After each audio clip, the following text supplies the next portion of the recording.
Let's do it. Yeah. It's a lot of niggas in the club tonight. What? But it's gonna be alright. Yeah. Cause me and my clique, we don't give a fuck. Sweet daddy, good job today. Good job. If you want it, you can get it. Let me know. I'm about to break this thing up. Let's go. If you want it, you can get it. Let me know. I'm about to break this thing up. If you want some, come get some.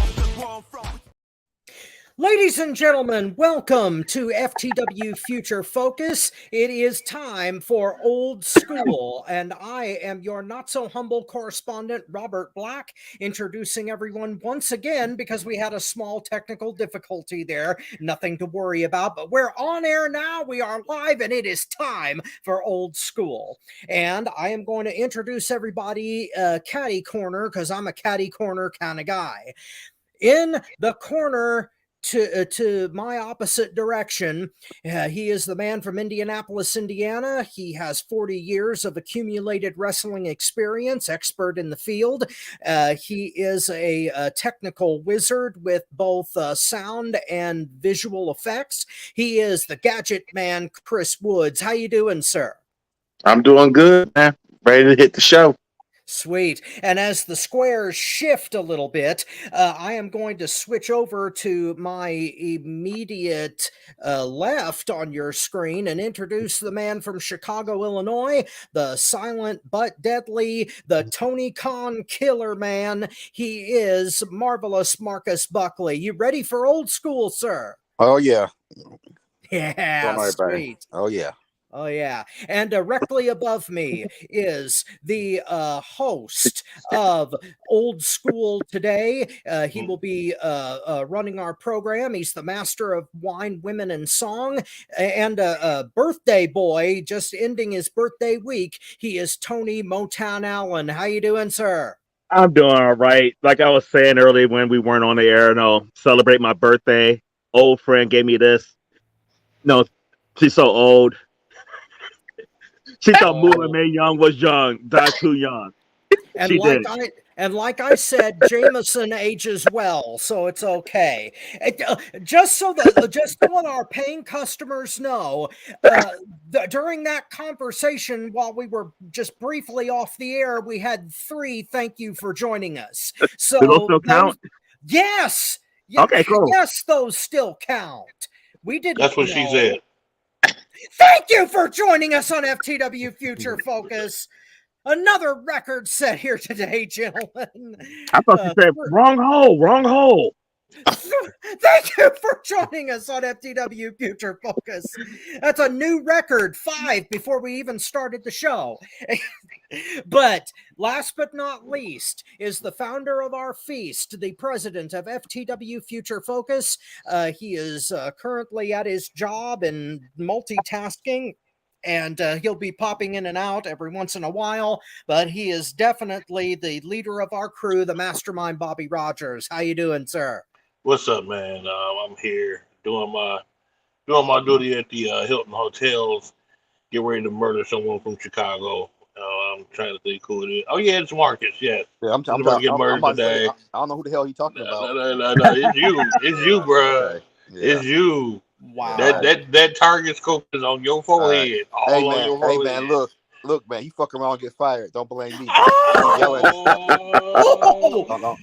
God, that's not even a thank you for joining us. That's a oh my God. No, that's like.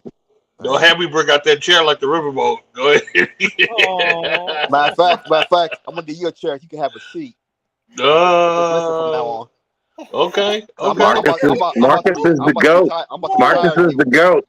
I'm about to retire you from this shit. Until he loses, I gotta see him lose to believe he'll lose. Joining us on FTW Future Focus. I love how you talk. Well, you're not about it. In a half hour, you're not. What? Okay, ladies and gentlemen. What? We're gonna have a big debate. Get him, Marcus. What? Look at him co-signing. I told you he was gonna start, didn't I? Didn't I say he was gonna start? Yeah. Okay, ladies and gentlemen. Now, traditionally, we jump in with our traditional old school topics, but today we're going to start out with our current day tap out and moment of the week. And I believe we're starting off with moment of the week. Tony, you want to hit this first?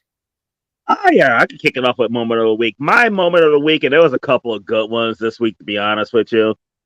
But my personal one, and it's because how I feel about the guy and how much he has grown and developed, was that match on NXT between Dragon Lee and Dirty Dominic Mysterio. I absolutely love this match because you could see this kid getting better in front of your eyes. The way he worked the match, the way he worked the crowd, his selling abilities. Dominic has grown so much over the last year or so. Ever since he dropped his daddy for his mommy, the kid has grown. I really enjoyed that match. I enjoyed Dominic in that match. I enjoyed his performance. I'm really proud of him. And the sky's the limit for the kid. But Dominic, Dirty Dom is my moment of the week. Cool. Marcus, what you got? Well, I don't have a particular match per se.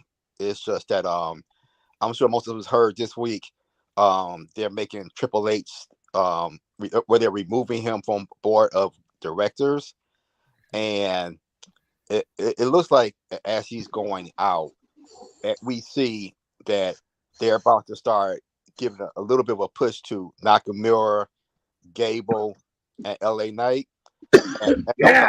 And those are all three guys we know Vince didn't see nothing in and would have never used.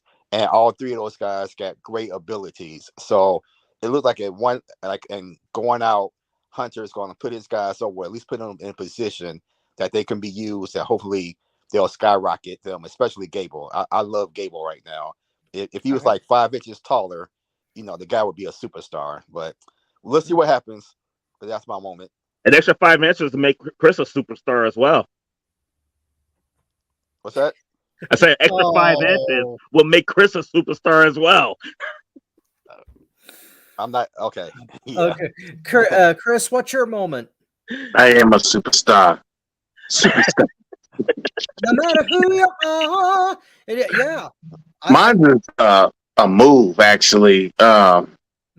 Jey Uso is the only guy that can put the super kick over right now, because when you see the young clucks do 20 kicks in a match and none of them mean shit, and this guy kicks Roman Reigns and Reigns lays out for him, I'm sitting there like, how the fuck?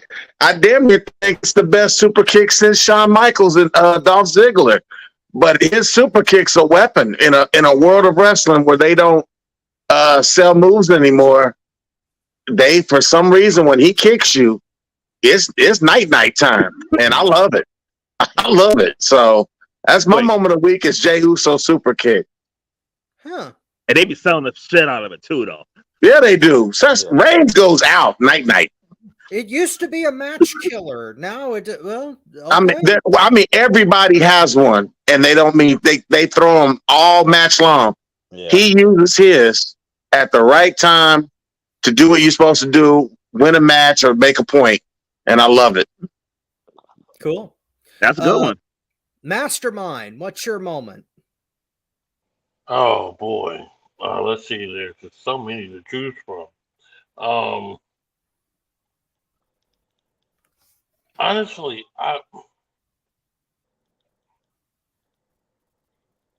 can't think of one. Nothing really impressed me this week.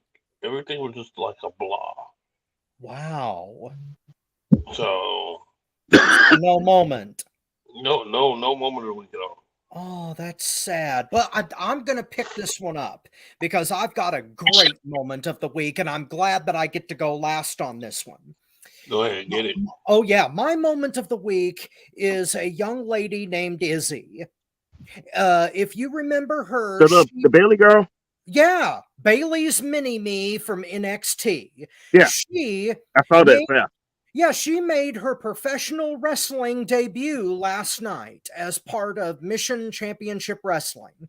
I wasn't able to see it, but apparently Izzy has adopted some of Bailey's mannerisms. Bubbly babyface Bailey, the girl I call Sandra D, is now alive and well back in the wrestling business because Izzy has adopted some of that stuff and that gear.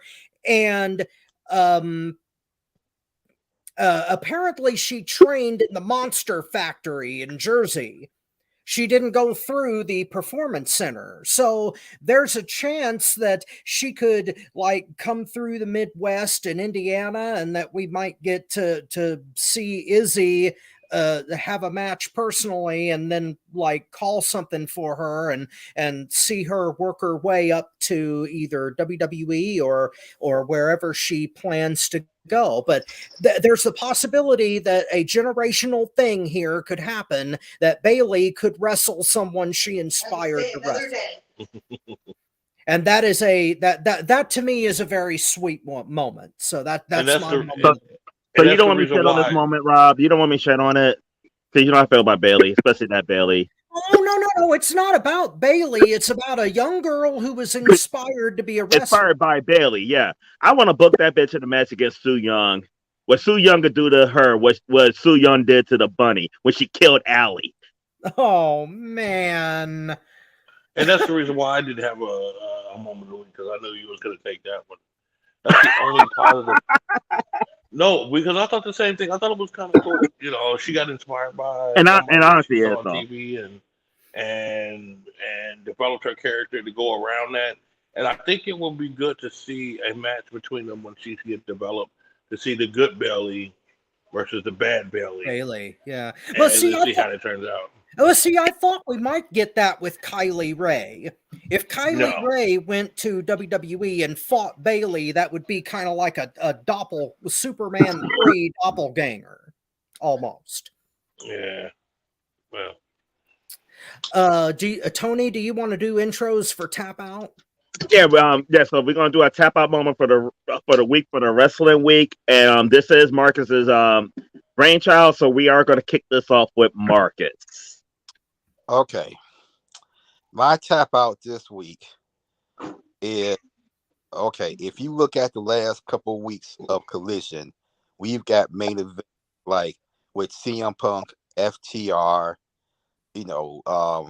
Ricky Starks, etc.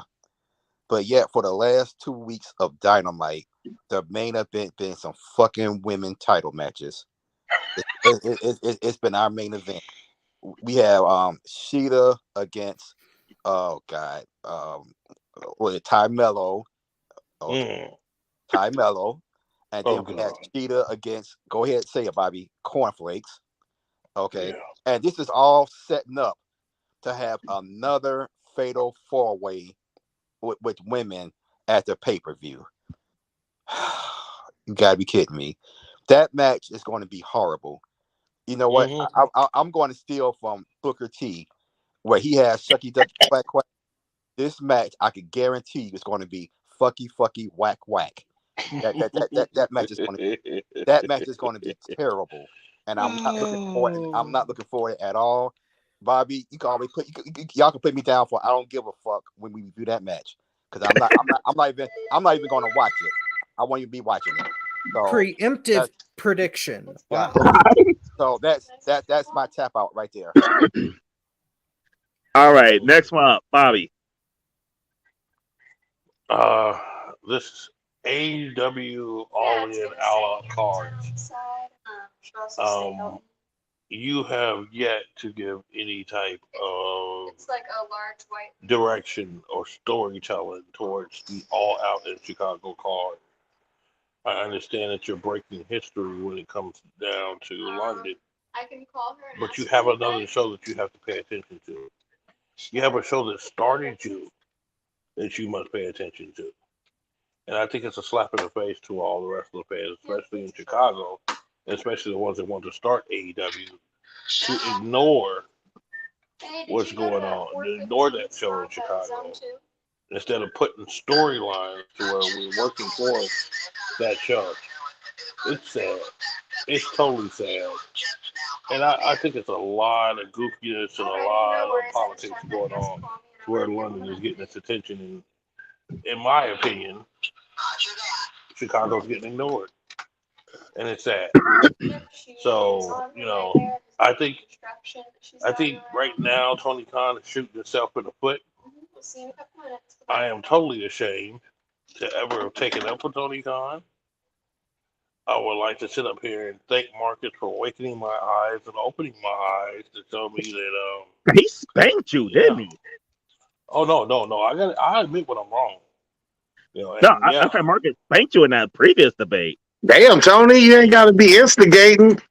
Yeah, he did because I mean, What's Tony Khan, once I set up there and said Tony Khan was gonna do this and do that, Tony Khan was like, "Oh, really? Am I?" You said something like, "Give him 3 to 5 years." Yeah, I ain't even giving him 30 days right now. I mean, Tony Khan was like, "Hold my beer." No, he said, "Hold his Kool-Aid." He ain't even drinking beer. I mean, this is sad. It's sad. Drinking Captain Morgan.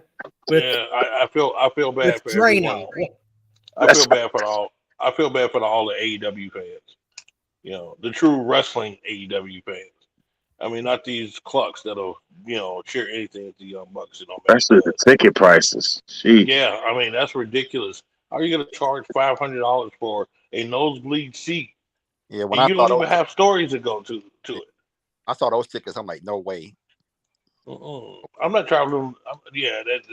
No way.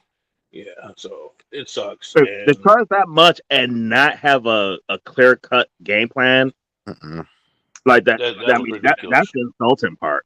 Don't charge those prices that throw me crap. Yeah, that's my tap out moment of the week. All right, Rob, it's on you.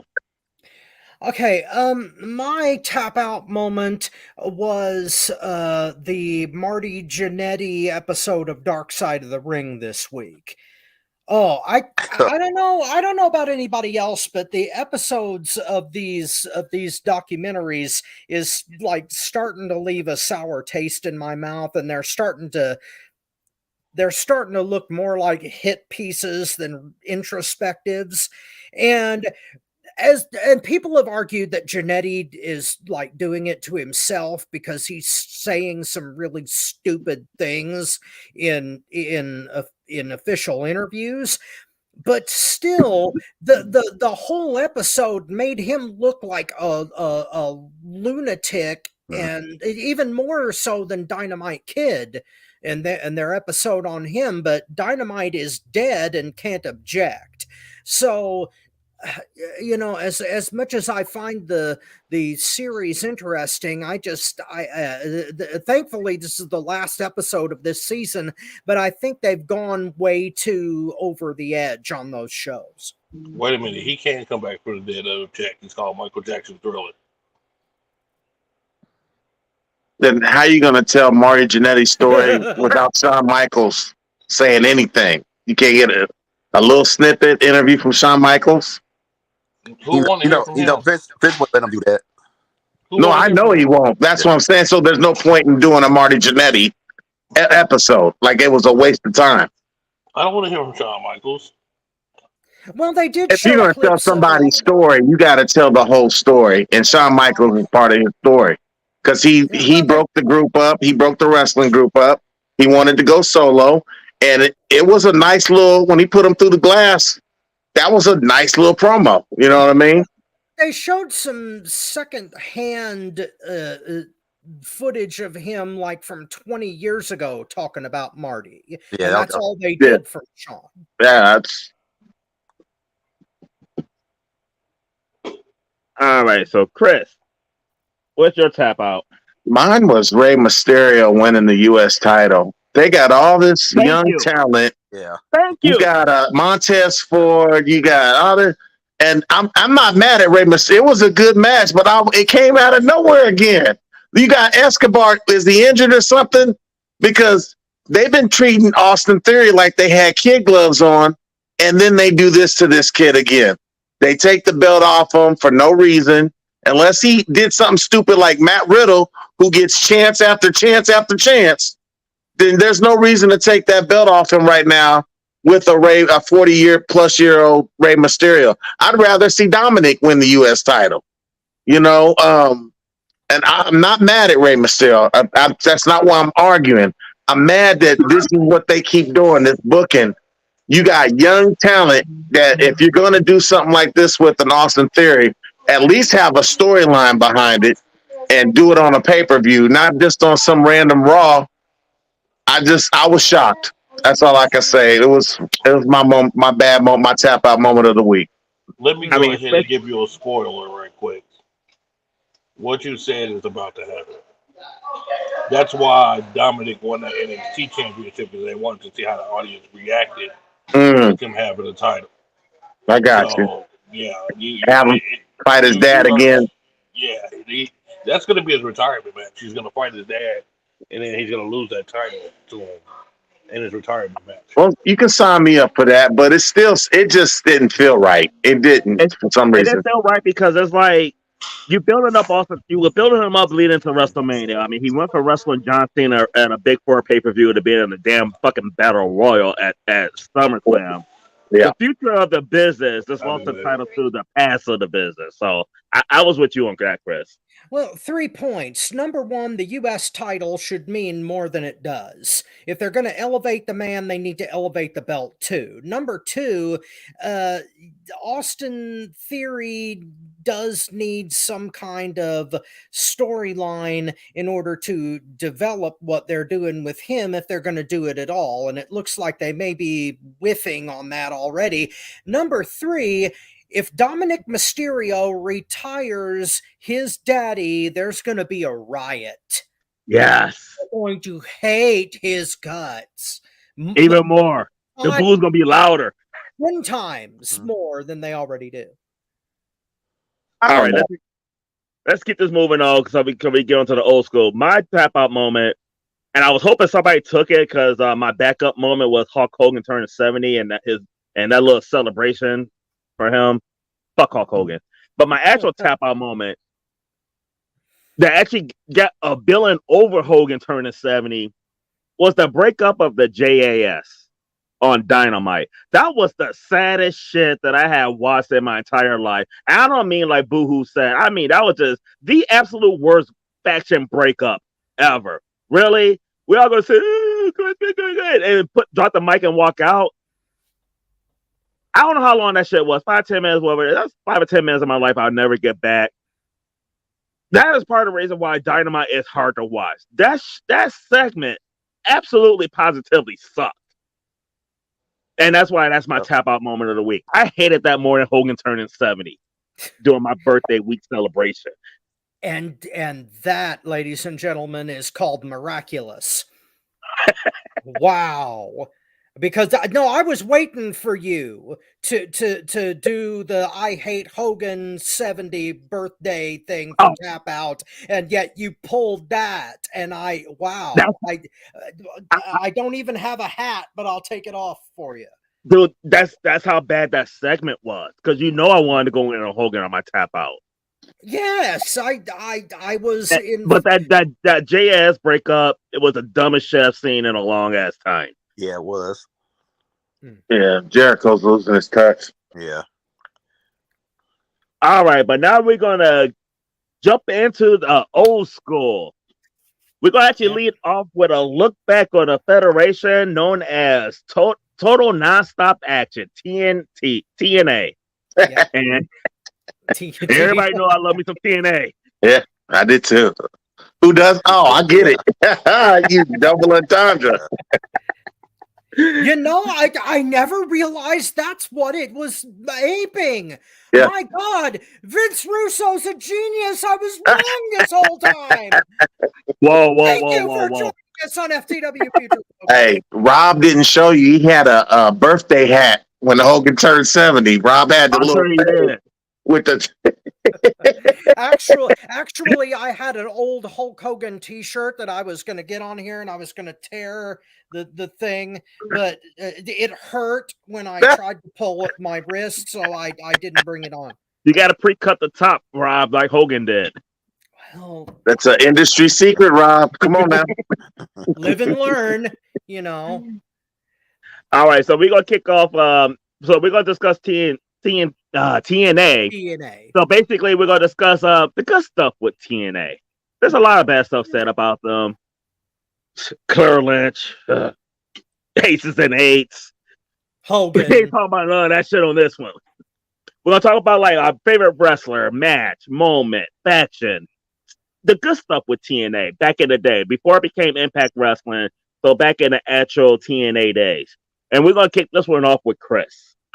Well, because I didn't know, now that you said before it became Impact, I don't know when the name change happened. So, well, we're going to the glory days when it was good. Yeah, my top 5 wrestlers, they had 2 of them. They had AJ Styles and Samoa Joe on TNA, but that's not who's my favorite wrestler in TNA.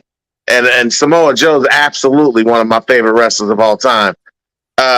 Austin Aries. When I first seen this guy, I thought he was like a mini Stone Cold Steve Austin. And if you look at wrestling today, he was ahead of his time. All the stuff they do now, Austin Aries was doing. Him and I wish I could have seen him and Bryan Danielson. I think they fought on ROH. I never saw that match, but I would love this. I used to dream of matches like that with Austin Aries. Like, oh man, him versus Bryan Danielson, him versus CM Punk.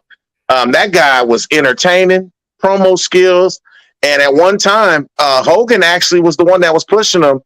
He was I thought he was the best wrestler in the world. I used to think that about Austin Aries at one time. But one good year, he was beating everybody. The Samoa Joes, the AJ Styles, Kurt Angle, the James Stormses, the Robbie Roodes. So my favorite wrestler was Austin Aries. Great pick. I used to love A-Double. Yeah. Mastermind. World's greatest man. Okay, let me see here. We're talking about favorite wrestlers, TNA.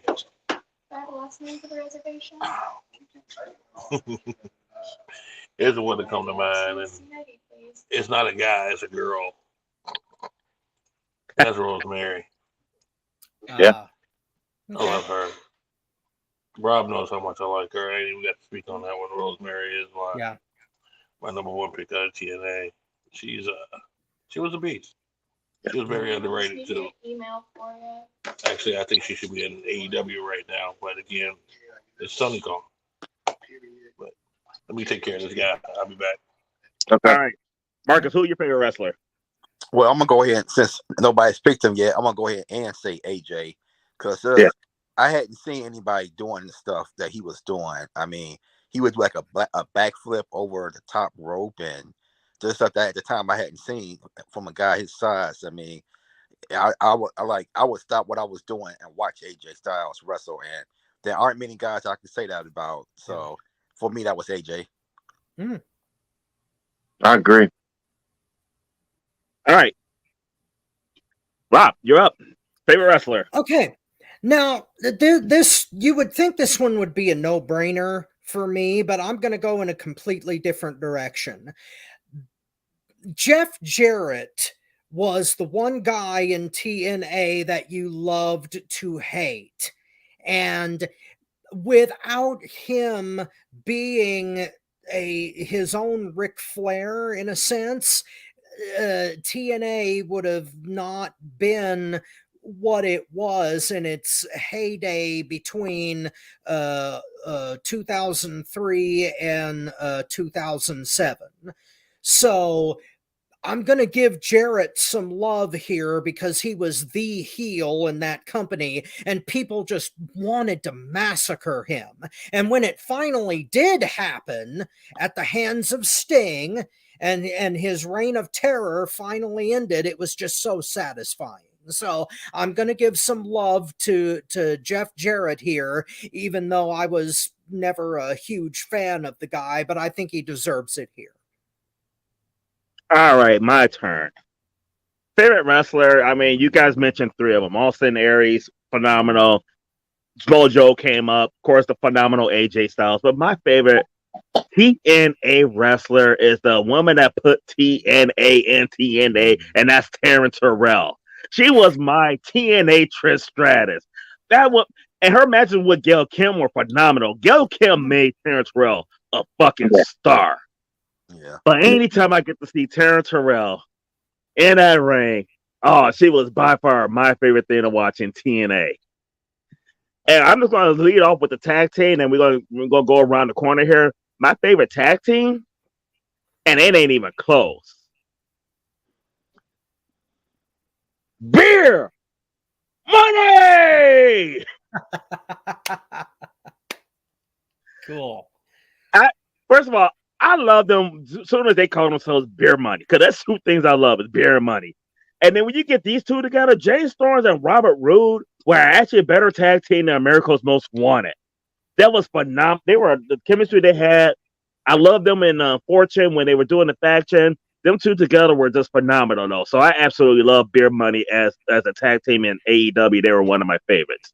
So I'm going with Beer Money on that one. And we're going to go the opposite direction in this one. So, Rob, go ahead and take it away with your favorite tag team.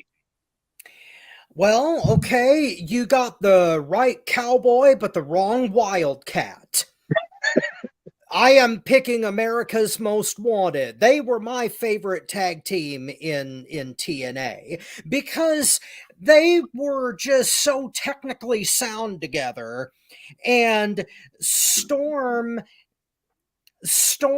and Harris as a team, they were more charismatic in the sense of in-ring style than Beer Money were. Now, that's not a knock against Bobby Roode. Robert Roode is a fantastic performer, or was before he retired and became part of the production team. But I loved America's Most Wanted, and when it comes to the heyday of TNA, I loved me some AMW. I ain't gonna lie, Rob. Before Beer Money, America's Most Wanted, they were my favorite tag team. They were phenomenal. But that's why I went Beer Money, because I was more into them. Well, but America's Most Wanted, great pick though. Yeah. Marcus, go ahead and take it away. My favorite team was LAX with Hernandez and Homicide. I thought they were both just individually underrated as wrestlers. Yeah, they were. I mean, I thought they were both the perfect contrast of, a powerhouse with a technical wrestler / street fighter. I mean, I thought when you talk about great tag teams, their name is very rarely, if ever, mentioned. I thought they were very underrated and, in my opinion, underused in team. But I just really enjoyed watching them. That was my team. And the nice thing with LAX is they also had the TNA. We got introduced to young Zelina Vega back then. Yeah, exactly. And Conan, they had they had nice little thing. And then the second iteration of LAX wasn't too bad. Yeah. Mastermind, who's your tag?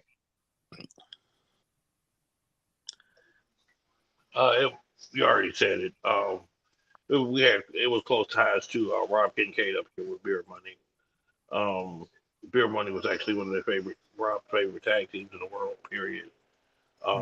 He would always book them to go ahead and do some things, and to be at FTW shows and CCW shows. Well, not CCW as much, but more FTW shows. Yeah, Beer Money. I gotta give it to them.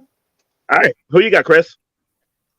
Because everybody said Beer Money, they were my original. I'm gonna give somebody else some flowers today. But Beer Money, I talked about them the way we talk about FTR. To be honest with you, I thought they were one of the best tag teams I had ever seen put together, just chemistry wise. But TNA, people forget they were tag team heavy. Yeah. They had the Wolves. Yeah. And they had machine guns. And people, this is why I said I'm going to give my flowers. I'm going to go with the Dudleys because they did it everywhere. They did it in ECW. They did it in WWE. And they literally built that tag team division when the Dudleys showed up, just like when Angle showed up. It changed the landscape of TNA. Yeah. And the Dudleys nobody gives them enough credit. They are a top 5 tag team of all time. And if you go by titles and wins, They might be number 1 or 2. But just entertainment wise, and then for them to be single stars eventually also, that means a lot to me. That just shows how talented Bubba Ray and Devon were. So I'm going with the Dudleys. All right. And I would like to give an honorable mention to Shelley and Sabin, though. The Motor City Machine Guns really, and Kazarian and Daniels. Yeah. I mean, all right. So Chris ended that one. We're gonna kick off the next one. But Chris, what was your favorite TNA match? Genesis 2006, Samoa Joe versus Kurt Angle. It ended Joe's undefeated. I love a good undefeated streak. Those are matches you remember. We remember the Undertaker loss to Lesnar to be the one in 21. But Samoa Joe was undefeated. He was killed. All the guys we just named, he ran through. AJ Styles, nobody could beat this guy. And this was at the beginning of his prime. I'm such a Samoa Joe fan. I like guys that look real. To me, it was him and Chris Benoit at that time where I was like, these two guys in like 04, 05, it looks real. It just looks different, when they wrestle. And so that match against Kurt Angle, it changed the landscape. They took a main eventer from WWE, Kurt Angle, and now he's main eventing Impact. Eyes was on Impact. It did move the needle. I was already watching it. But when Kurt Angle showed up, I knew it got real. And him and Samoa Joe, they wrestled many, many times. But that first encounter at Genesis was one of the best matches I ever saw, technically. And before we move on, I will say this with him ending that streak. It was no negative no negativity about it. It wasn't like when Brock Lesnar ended the streak and everybody was pissed. No. It wasn't like when Kevin Nash and the Taser ended the Goldberg streak. This was People knew how good Angle was. Like, man, people were like, Angle might be the best wrestler in the world when he ended the streak. That's what people were thinking. Like, So. Bobby, what was your match for TNA? Here you go. Or you want to move on? I'll go ahead because I'm in the middle of something. All right, Marcus, go ahead. I don't remember the card, but I remember it was an X Division triple threat match with AJ, Daniels, and Joe. Ooh. That match, that was like for years one of my favorite matches. Matter of fact, to this day, that was one of my favorite matches. And the fact that, first of all, I never understood why Joe was in the X Division in the first place. But when I saw that match, I didn't even care. the fact that he hung with them too, I mean, that match was like amazing. I could watch that match right now. Like first time easily. I mean, I love that match. That was like a really a standout match for me in TNA. All right, Rob, what's yours? Well, Marcus took mine because I do love all of the Styles, Daniels, Joe triangle matches.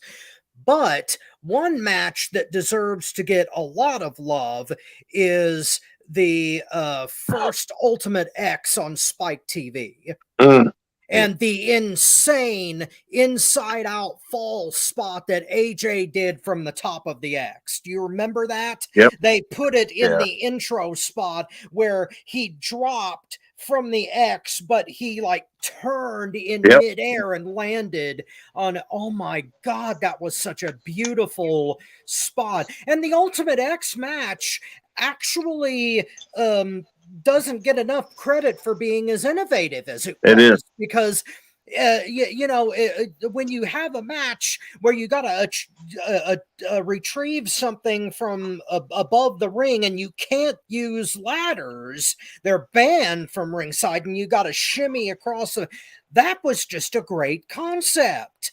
And I miss that type of match, even though people would probably screw it up and kill themselves today. I miss the innovation of that kind of match. So I will go Ultimate X. I want to give some love here today. All right. I'm ready. Okay, go ahead. You're going to laugh when I say this. My favorite match out of TNA was Rosemary killing the bunny. Oh. Y'all gonna stop talking about my woman. Oh my God. That was a good match though. It was fun. It was interesting. It killed one of the people that I thought that should be off TV. I mean, what more could you ask for? All right. My original pick was AJ Styles, Chris Daniels, and Samoa Joe triple threat. Pick one. Guys, You're good. hold on a second. I don't think it's on us. No. Okay. Honorable mention had also was Beer Money versus Motor City Machine Guns. That was a phenomenal tag team. But my personal favorite, I think it was like a Last Woman Standing or something like that. Gail Kim versus Terrence Terrell. You guys with these women matches. That was a good match. That was an excellent match. And remember, this is back when the Knockouts division, I mean, we say today that is one of the best divisions. Back then, they started the only good wrestling you had was in TNA for women wrestling. And them two tore the house down. And I agree with Marcus, like a lot of times women should be not doing those gimmick matches, but them two pulled it off. Yeah, they did. Terrence Terrell became a star in that match, and Gail Kim was one of the GOATs. She's one of the GOATs. Yeah. And she's an underrated GOAT because she doesn't get mentioned nearly enough as being one of the GOATs. No, she don't. Name a bad Gail Kim match. Exactly. Yeah. I thought that, to be honest with you, when they booked it, honestly, Chris, when they booked it, I thought that was going to be a bad one. I'm like, they got her wrestling the referee. Yeah. And pulled it off. Yeah. Absolutely pulled it off. All right, I'm going to kick off our last part for the TNA. It's going to be the best moment in TNA. And my best moment in TNA, and it's a personal favorite of mine, fucking marked out. This was up there with Austin Stun and McMahon. And that was Bully Ray putting that bitch Dixie through a table. Yeah, that was that was awesome. Absolutely. I loved it. I rewound it. I watched that shit so many times. Yeah. God, Dixie credit for taking a bump too now. No, she broke a rib. Yeah. Like she broke a bone. She really got hurt. But that was my favorite moment in TNA. That was a good one. Can I go there real quick before somebody? Oh, yeah, go ahead. I already said it. When Rosemary killed the boy. Yeah, I can't take it. I can't stand it. But I mean, the match was good, though. I mean, it wasn't like it was just all murder. The match was good. All right. I'll give props to where props is due. Not Abyss. Not AJ Styles. Rosemary. I love Rosemary. I do too. But go ahead. That's my thing. Right. I mean, you guys might know this better though, but has any other wrestler ever been killed besides the bunny? I think that was their like. Well, Brian Pillman pulled out the gun on Steve Austin, and Raven crucified the Sandman. Remember, put him on the cross. Who was that dude that Undertaker powerbomb through the floor? The Arab guy.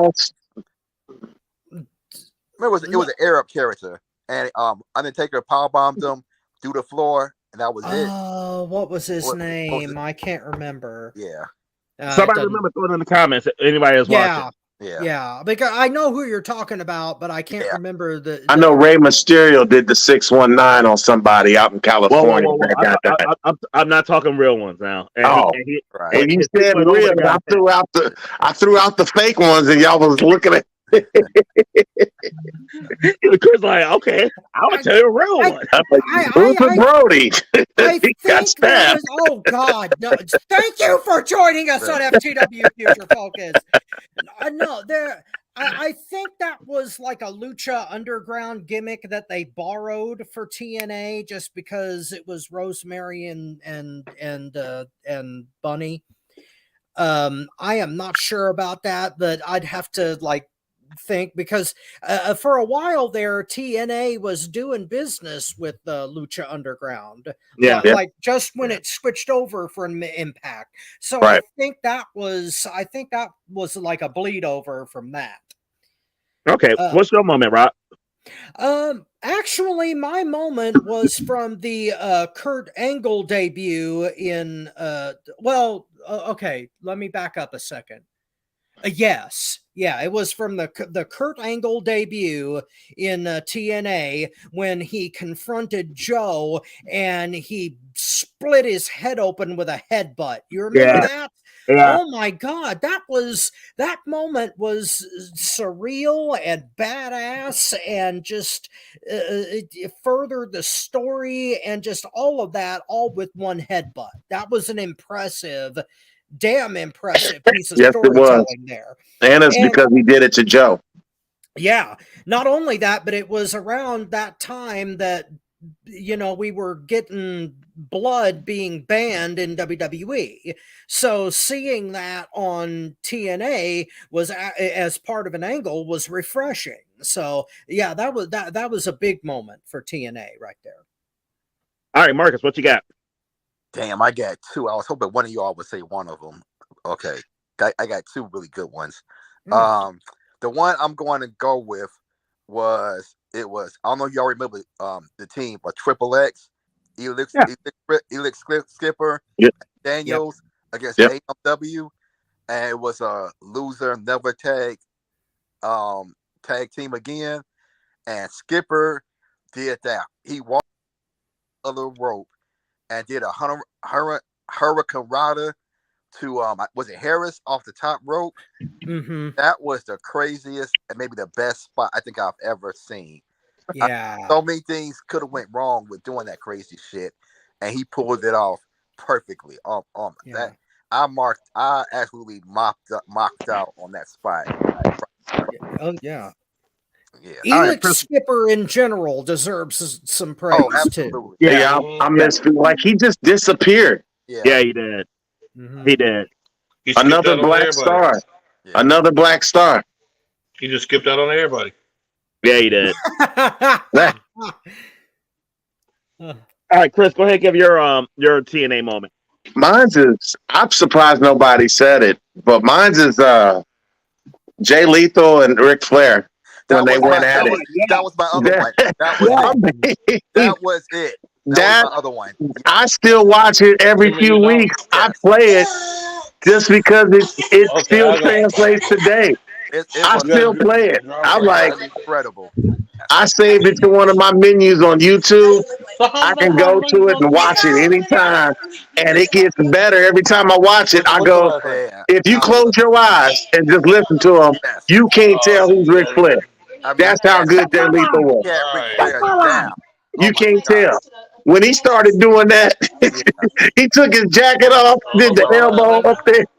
I mean, the walk. Flair almost broke character. Flair almost busted out laughing because he was like, this dude just stole my whole style. Yeah. I want that. It might have been I love that. Desmond Wolf. I thought, look, he was about to lose it too in the background. Jay Lethal's one of the most talented guys, and even his machismo. I mean, the Macho Man impersonation.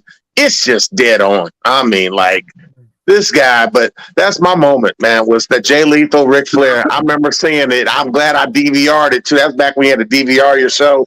Yeah. I could watch it back. I had to watch it 2 or 3 times because I didn't know what I was looking at.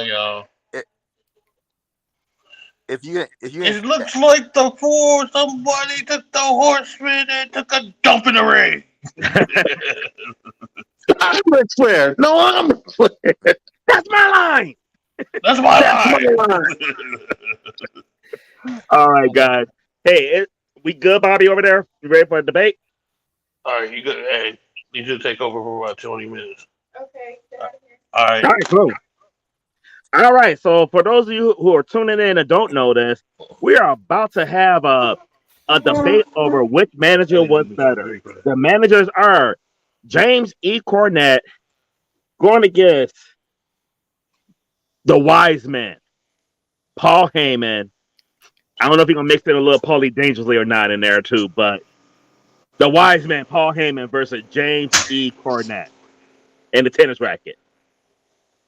So we're going to kick this off. I'm about to say Chris, damn, with Marcus. Well, Bobby actually made the challenge. Shouldn't he go first? But it don't matter. It don't matter. Right, you're supposed to be the champ. Go first. Okay, it don't matter. All right. And you got 2 minutes. So you each get 2 minutes to make your point, and then you got 1 minute to rebuttal. Marcus, you ready? Oh yeah, tell me when to go. All right, go. All right. First of all, if you look at Paul E. Dangerously, most of his style he got from Cornette, from bringing the object to the ring to when he does that shit with Brock Lesnar. Cornette was doing that with the Midnight Express way back in the day, and he wasn't getting cheered for it because he wasn't supposed to. The bottom line is, especially on Jim Cornette's time, he was a heel manager. He brought heat to his team. He helped make the Midnight Express arguably the most hated tag team of all time. As a result of them being hated, he helped make the Rock and Roll Express more popular. He helped make Dusty and Magnum more popular. More popular because that was his job. That's what he was supposed to do, was put heat on his guys to make the fans hate his team more and help the baby faces better. And he not only did he do that with the Midnight Express, but he did that with the Briscoes, who was all-time baby faces. He made them hate it.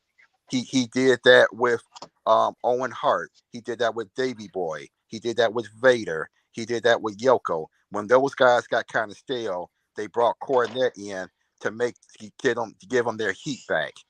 And that's because that was what he was supposed to do. When you look at his spots with the tennis racket, they were all effective. They wasn't loosey-goosey like that dumbass brick phone that Heyman used to do. I mean, we still remember the spots with Baby Doll. We still remember the spots when they dropped Ricky Morton on his throat on his throat to tag team match. Bottom line is, Cornette was a heat magnet that they didn't cheer him. 15 seconds. They didn't cheer him. He wasn't the cool heel. He was the hated heel, which made everybody that he managed more hateable, because that's what he was supposed to do. Time. All right. Bobby, you ready? Yes. And go. We sit here and we talk about who's the better heel, who did their job well. We have to look at the environment. Yes, back then you had to be hated. Nowadays, if you're that good, you're going to get cheered no matter what. Okay, you can pour Drano down somebody's throat, and they're going to cheer you if they like you. Paul Heyman is the manager's manager because guess what? He did not just do the regular, I'm going to beat you up, I'm going to hit you with a tennis racket, and I'm going to run. Paul Heyman is on a higher level. He's on a mental higher level. He plays with your mind. There is no manager on earth that plays with your mind, that plays mind games as well as Paul Heyman, Paul E. Dangerously. Now, if we talk about managing, this man has managed so many people that has won championships. Let's just start. Now, of course, this man didn't win a championship back when he managed them, but Mean Mark Callis, which is, guess what? The Undertaker. He also did the Dangerous Alliance, which had Ravishing Rick Rude, Anderson and Eaton, who had the tag titles and became a U.S. champion of that federation. I mean, took over that. Not only did he do that, which Cornette never did, he took over a territory, took the main belt of the NWA, threw it down, and said, guess what? He had him say this was not a valid championship. The ECW championship is a national title. The only person that did something even close to that was Eric Bischoff. You know, it kind of shocks me that people don't give him his props and they say Cornette was this because he's more of a loudmouth. But guess what? Heyman don't need to talk. Heyman can stand there. Heyman can give you a look. He can give you a little shy. He does more than just talk the talk. He walks the walk. He's a lot better than Cornette. He does a lot better than 10 Cornette. seconds. He has more modes than Cornette. That's what's making him a better manager. I hate this 2-minute thing because I got a lot more to say. We got 1 more minute coming up. All right. So before we go into that 1 minute rebuttal, just so everybody know, we the three of us. So basically, Gadget Man, Rob, and myself will be voting at the debate on who wins. We're basing our votes purely on what they say, not on their body of work itself. And anybody watching, chime in on live chat. No, if you whoever you think wins, throw it in live chat and everything too, though. And we'll let everybody know what you feel too as well, though. So we definitely gonna get these votes going after these 1 minute rebuttals. Marcus, take it away. You know, I knew he was gonna come up with that lame ass thing about Cornette had about 3 champions. Look, See it cut up on him. Look. Here's the thing. When you look at Cornette, he had a bunch of champions himself, which I might be going to name. The bottom line is, when he came to WWE, his job wasn't to manage champions, just like Heyman before that. What people forget about Camp Cornette. His job was to set up contenders for the champions. So during Diesel, Bret Hart, and Shawn Michaels' reign, everybody they wrestled came from Camp Cornette, because he set it up for them to get, so his guys get keep. So the babyface world champions, which we know was what Vince's thing was back then, those were his opponents. Those were the opponents. That was his job, to be a heat magnet so the babyface could look better. All right. All right, Bobby, you got to squeeze it in a minute. I know. Go ahead. I'm sorry. And we talk about two different eras here, two different type of audiences. We have to go ahead and slide that valve open to what he is supposed to do in his era. If his era is to entertain, which he has done with the bloodline. He has made a saga out of the bloodline. He has made a saga out of Brock Lesnar and whoever he fought. He has made a saga out of anybody he put his hands on, stood next to, or spoken up for, whether as an advocate or tribal council or the genius dude that he is. He has a vocabulary that is out of this world that makes people's brains go numb. So guess what? It's hands down. You even said yourself, you thought Bobby Heenan was top. So that even shows you don't even think that Cornette is top. And you can't put Heyman in third. So there we go. Why not? Why not? It's already evident. He is it's already evident. Heyman is the winner. And if you don't want to admit it, just acknowledge him. That's all you got to do. All right, time. All right. This was a good debate. Acknowledge him, Marcus. Bobby's playing dirty. Cornette. I'm not even sure. I'm not even sure Heyman is 3. Look, he started now. Okay. Jimmy Hart's 3. All right, so let's talk winner here. Acknowledge him. This was a really good debate. Thank you. I acknowledge me. Thank you. No, acknowledge him. Yeah, thank you. And this was a really close debate, in my opinion. Yeah. Which one of you two would cast the first vote? I will cast the first vote because this is an extremely hard one to call, because this went right down to the wire. But I have to give it to Bobby. And the reason is because Bobby had a broader argument, I guess you could say. So, but that's really the only deciding factor here, because it was right together. But I got to give it to Bobby. He edges it out this one. All right, Chris, who you say? I'm shocked that y'all didn't use world championships and titles as part of the argument. Bobby did. Well, because when I found out the Midnight Express won the tag team title over all the 50 times, over all them territories, I did some research for this. 50 times, I thought the Dudleys were going to be number one. When I seen 50 times, I said Cornette was working his ass off. The work he did in WWE, where he was doing triple work, commentary, managing, all kind of stuff, and booking. I thought y'all was going to bring some of that up.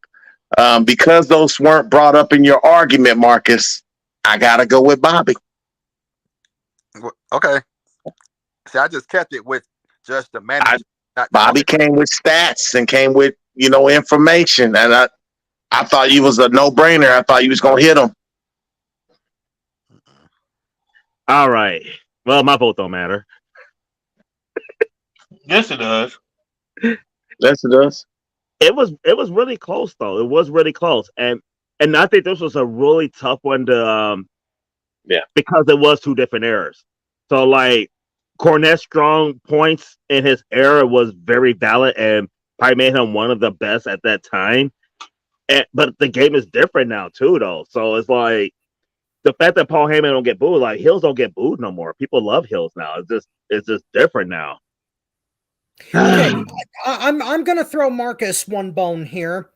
If Cornette had been involved in the wrestling industry up until today, and Cornette were like doing the kind of thing that Heyman is doing now, then I would agree with him. And Rob, you know what? To tell you the truth, I would have to agree with you too. Well, he's only been out like 3 or 4 years. I mean, the last time I saw him, he was in NWA. Way longer than that. Yeah, but yeah, it's longer than that. It's longer than 3 or 4 years. Well, I mean, No, he was doing NWA 4 or 5 years ago. He was a commentator in the NWA, Right. but so we talk about like this, the managerial part. Right. Yeah, basically, he stopped the executive producer and managerial stuff in 2013 when he left Ring of Honor. Yeah. See, I wanted to keep my argument. I left out the thing about the promotions and the commentary because it's like only had 2 minutes. What was your vote, Tony? Yeah. It's Paul Heyman. You all suck. Clean sweep. Y'all suck. Clean sweep. Y'all suck. But I think Marcus, Chris would have beat him if Chris had Cornette. I'm telling you, Cornette, you didn't argue strong enough for him, man. I did my research. Cornette has an argument to be the GOAT, and you didn't use any of the points. Yeah, but I mean, the tag team, the championships really don't matter because the promoters. Well, even longevity. Heyman hasn't been a manager consistently. He was a manager part-time in WCW. Then he went and owned ECW. Cornette was still managing. He was managing Yokozuna, the British Bulldog and Owen. I mean, he managed longer too. Longevity meant something to me. I thought we were going to get that in. I put in Camp Cornette. I'll tell you that. Let me say this. Let me say this though. You even make my point even broader though, Chris, because look what Heyman has done in the shorter time that he has been the manager. Okay, he carried Brock Lesnar from I'm about to snooze and drown in my soup to I can watch this dude and see what's gonna happen because I want to know what Heyman's gonna say. He brought Roman Reigns from obscurity to Mr. Stutterville to, he is the tribal chief. I'm going to speak for him. And it worked. It not only did a manager job, but the role worked. I mean, think about the wise man. Every tribal chief does have a wise man. It was perfect. It was a perfect setup in a role setup. We gave you the win. No, but I understand. But I'm just saying. I just look at it like. But Heyman is just he's on another level with his mental. Is he like Phil Jackson though? Like Phil Jackson gets credit but he had Jordan and Pippen. Then he had Kobe and Shaq. So Heyman had CM Punk. You just named off all the big Brock Lesnar. Hold on. Wait a minute. Wait. Somebody. Chris, hold on. Yeah. You know how I feel about Brock Lesnar. Yeah, I do. All right. I do. You know how I feel about him. CM Punk, I'll give you because you know how I feel about CM Punk. All right. But Brock Lesnar, really? Roman Reigns, when we were talking about Roman Reigns during this journey, I was getting sick of him. It's on record. We've done it on the show. I was getting sick of Roman Reigns because he was getting dull until Heyman stepped in. Now, you can't say Jordan. I really don't give Heyman a lot of CM Punk credit, to be honest with you. Right, because they just played off each other. But there's one thing that I want to give Cornette credit for: Smoky Mountain. But we're talking about manager skills. We can't.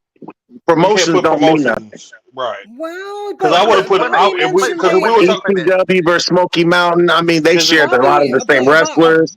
Because my thing- mentioned But wait a minute, Chris. Wait a minute, hold on. But you counted against me that I didn't bring up. No. You didn't bring the points up, is what I was saying.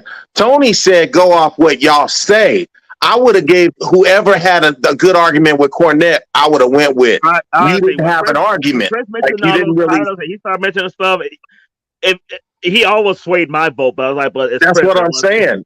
Trust me, I thought Cornette's the better manager. Your argument just didn't sell me. I went by your guys' argument, and Bobby beat you. Like he convinced me.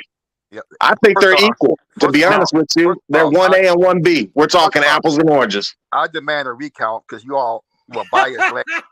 already Look, had your mind made up. I gotta go Marcus. against Bobby next. I gotta go against him. And trust me, when I bring up Bobby Heenan, Marcus. I'm gonna bring in the weapons out on Bobby. I'm gonna bring the guns out. I totally protest this, No, but you know what? Marcus. But you know what, Bobby, I acknowledge you. You won. You're not the That's Undertaker, right. Marcus. That's right. Marcus, You're not going undefeated in WrestleMania. Wait.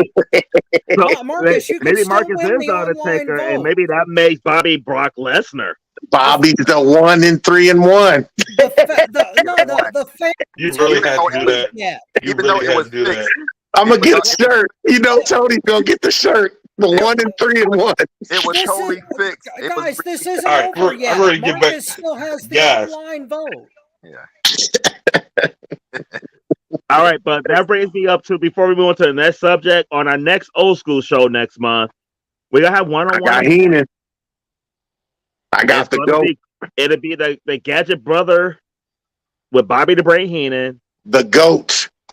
taking on the current champ, the Mastermind Bobby Rogers and Paul Heyman. That's Who was gonna the be better short manager lived. against them two? You got 30 days, Bobby. The goat. That's it, and it's over. Oh, I know.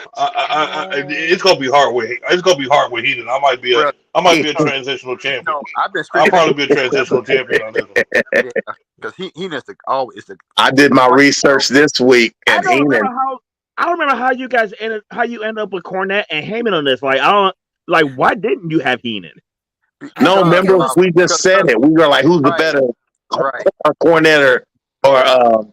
Oh, okay. I just want to. And then that's what started. Right, so I just want to. Guys, I gotta go back up front. Okay. All right, that's cool. All right. Which I still think it's arguable. It's a good matchup. Heenan versus, all three of them. But then, I left out Jimmy Hart. When I was doing my research, I forgot all the stuff Jimmy Hart did. Jimmy Hart was great. That's why I said He ruled Memphis for like 10 years. Yeah. And he did all the music for WWE. All the Hulk Hogan song, all that music. That was Jimmy Hart. He did all that stuff. All right. This is fun. And I'm saying that because our next topic It's not so fun. Ooh. Yeah, we're gonna go down controversy row here. I'm ready though. I thought about it. I'm ready. This is arguably going to be one of the most controversial things that we have talked about on this show. Yeah. I know some people are like, damn, with all the thank you guys do and all this stuff. Nah, this is on a whole different level because the person we're about to discuss is a rabbit Wolverine, the Canadian crippler, Chris Benoit. You have a lot of people that are fine with him being blackballed from WWE and not being in the Hall of Fame. But you do have a group of people that don't think that it's right that he is not in the Hall of Fame despite what he did. And if you don't know what he did, Google it. No, I really don't want to get into it, to be honest with you. Mm-hmm. Rest in peace, woman. Rest in peace, Nancy. But what we're going to discuss today, and it's us, so we're going to. It's a controversial topic, but I think we're going to make it fun. I mean, if there's any group of guys that are going to make some shit like this fun, it's going to be us. Should Chris Benoit be in the WWE Hall of Fame? We're going to kick this one off with Rob. Somehow I knew that I was going to go first on this one, but I will give it my best here. You was going to be second, but Bobby's not available right now. Oh well, we'll get to Mastermind. Don't worry. When it comes to something like this, the last thing that I want to do is give a knee-jerk answer, because everybody does that. And you know, it's hard to put thought into something when you basically want to react to it emotionally. So I took a week to think about this, and I wanted to basically list all the reasons why it should happen. Number one, the skill of the man is undeniable. Benoit was one of the finest technicians that professional wrestling has ever seen. And his actions outside of the ring didn't exactly sour those matches. You can still go back and watch a Chris Benoit match and enjoy it for what it is without thinking about the way that the whole thing ended. That's number one. Number two, there are people in the world who still think or would like to believe that somehow or other someone else was responsible for what happened. And that Chris Benoit, and I have scoured through these conspiracy theories, most of them involving Kevin Sullivan, and a lot of people, some people that are in favor of Benoit being in the Hall of Fame actually believe these theories, and that there are enough inconsistencies within the police report to suggest that Chris Benoit actually did not do what was claimed. That's number two. Number three is the argument that I made a long time about Hulk Hogan and Terry Bollea and separating the character from the man. And as much as I would like to put weight behind all three of those arguments, it weighs on my heart, but it's just not enough. Especially since I'm not convinced that Kevin Sullivan had anything to do with that. There's no evidence to my mind that anybody else was responsible for what happened. And Hulk Hogan never murdered anyone. And and Tony is right. Terry Bollea can be a complete jerk in real life. And the character of Hulk Hogan you can dislike too, to a certain extent. But the man himself never committed a murder. To our knowledge, it's, unless he pulled a Marty Jannetty early in his life. Wait. But he did tear that pussy up in that video, if you know what I mean. Thank you for joining us on FTW Future Focus. Somehow or other, I knew that was going to come up. Oh my God. But I thought it was going to be that's what the SpongeBob's wife said as well. Thank you for joining us on FT. Oh my God, I thought you were going to do that for the tap out for the birthday and the I didn't think that was going to come up in the Benoit thing. Oh my God. Tony's the only person to ever say we're going to talk about this and we're going to have a little fun with it. I was like, what are you talking about? Well, we just went down a real dark road there. We'll have a little fun with it. Wait. His wife wasn't happy because he was a little stiff, I mean. Thank you for joining us. Oh my goodness. And when we talk about being a little stiff, we talk about Hulk Hogan. That's funny. Thank you for joining us on it. The weird. That's funny. Of old school. Did you say the wiener? Rob's been saying all kind of stuff today. My God in heaven. Okay. Rob, the same people that are after Dave Chappelle are going to come after you, Rob. I just want you to know that. The same people, the same action. If you were talking about Hulk Hogan's movie, wasn't that a short film? Thank you for joining us. Oh, My God, Wasn't his that's famous 15. song "Teeny Weeny Itsy Bitsy Yellow Polka Dot Bikini"? I'm not even going to dignify that one. Oh He was my he was he God. was, he was the backup dancer on Short Man. That's all I gotta say. Stop! Stop! All Okay, right, They Rob, say Rob, check go this ahead. out. steroids make your Check stuff this out. shrink. Okay, thank you for joining us on FTW Future Focus. Okay, Heyman said it best. Since Bobby won the debate here, I'll quote Paul Heyman. Of the three people that died that weekend, only one had a choice. And in light of that, I can't say yes to Benoit in the Hall of Fame. I have to, my vote has to go no. Okay. Well, we said we are gonna lead off with Mastermind, but since he's here right now, can you go now or You don't have come him. back to you? No? Mm-mm. Yo, Bobby, you good or come back? I wasn't sure if I was Hold on. All right, we'll go Marcus next. Well, in my opinion, yes. Simply because, but particularly the WWE's Hall of Fame, who's actually going into the Hall of Fame is the character. You know, like Undertaker's going to Hall of Fame, not Mark Ellis. Okay, Doink is going to the Hall. Coco Beware is going to the Hall of Fame, not the man. So the Coco wrestler, Beware to be there. the wrestler Chris Benoit was one of the greatest of all time, whereas Chris Benoit with the man did something fucked up.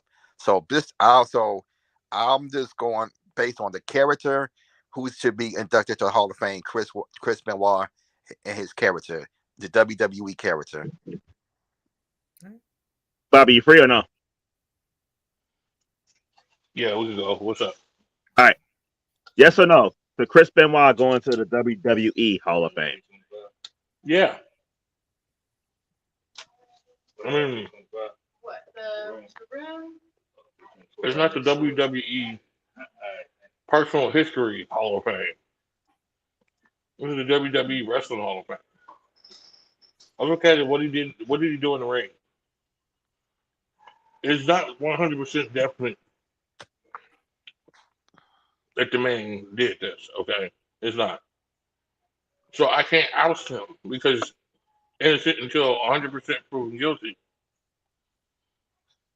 You know, the thing that makes me mad is if evidence do come up later on down the road that he did 100% do this, they can always take it down. It's easier said, okay, we found out this. What we're going to do is take his stuff down from the Hall of Fame because he doesn't deserve it because we know 100% that this is true. But to go off of a rumor, and even though but I see, okay, as much as it does seem like he did, it's still too much wiggle room right there to say he might not have. So yeah, put him in there. Any more evidence comes up, it makes it look like he definitely did it. Then you go ahead and take him out. But the man did well in the ring. He did exceptionally well. He was one of the guys that you looked at and was like, holy crap, look at this dude. He was a technical marvel along with a submission specialist. Of course, that's going to go to the next tomorrow because he's a submission specialist, but he was a technical marvel. The man could wrestle anybody. Anybody. And it was good.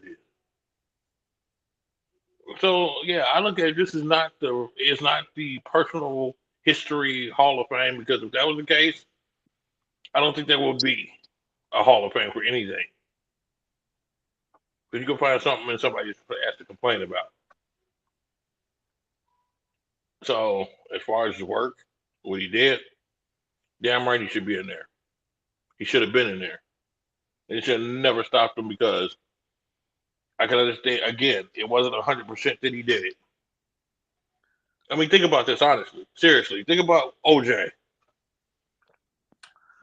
When all that stuff went down with OJ, we wasn't sure if he did or not, but he got to keep going. Why is it any different for Chris Benoit? because he was found not guilty. But they still stripped him of his Heisman.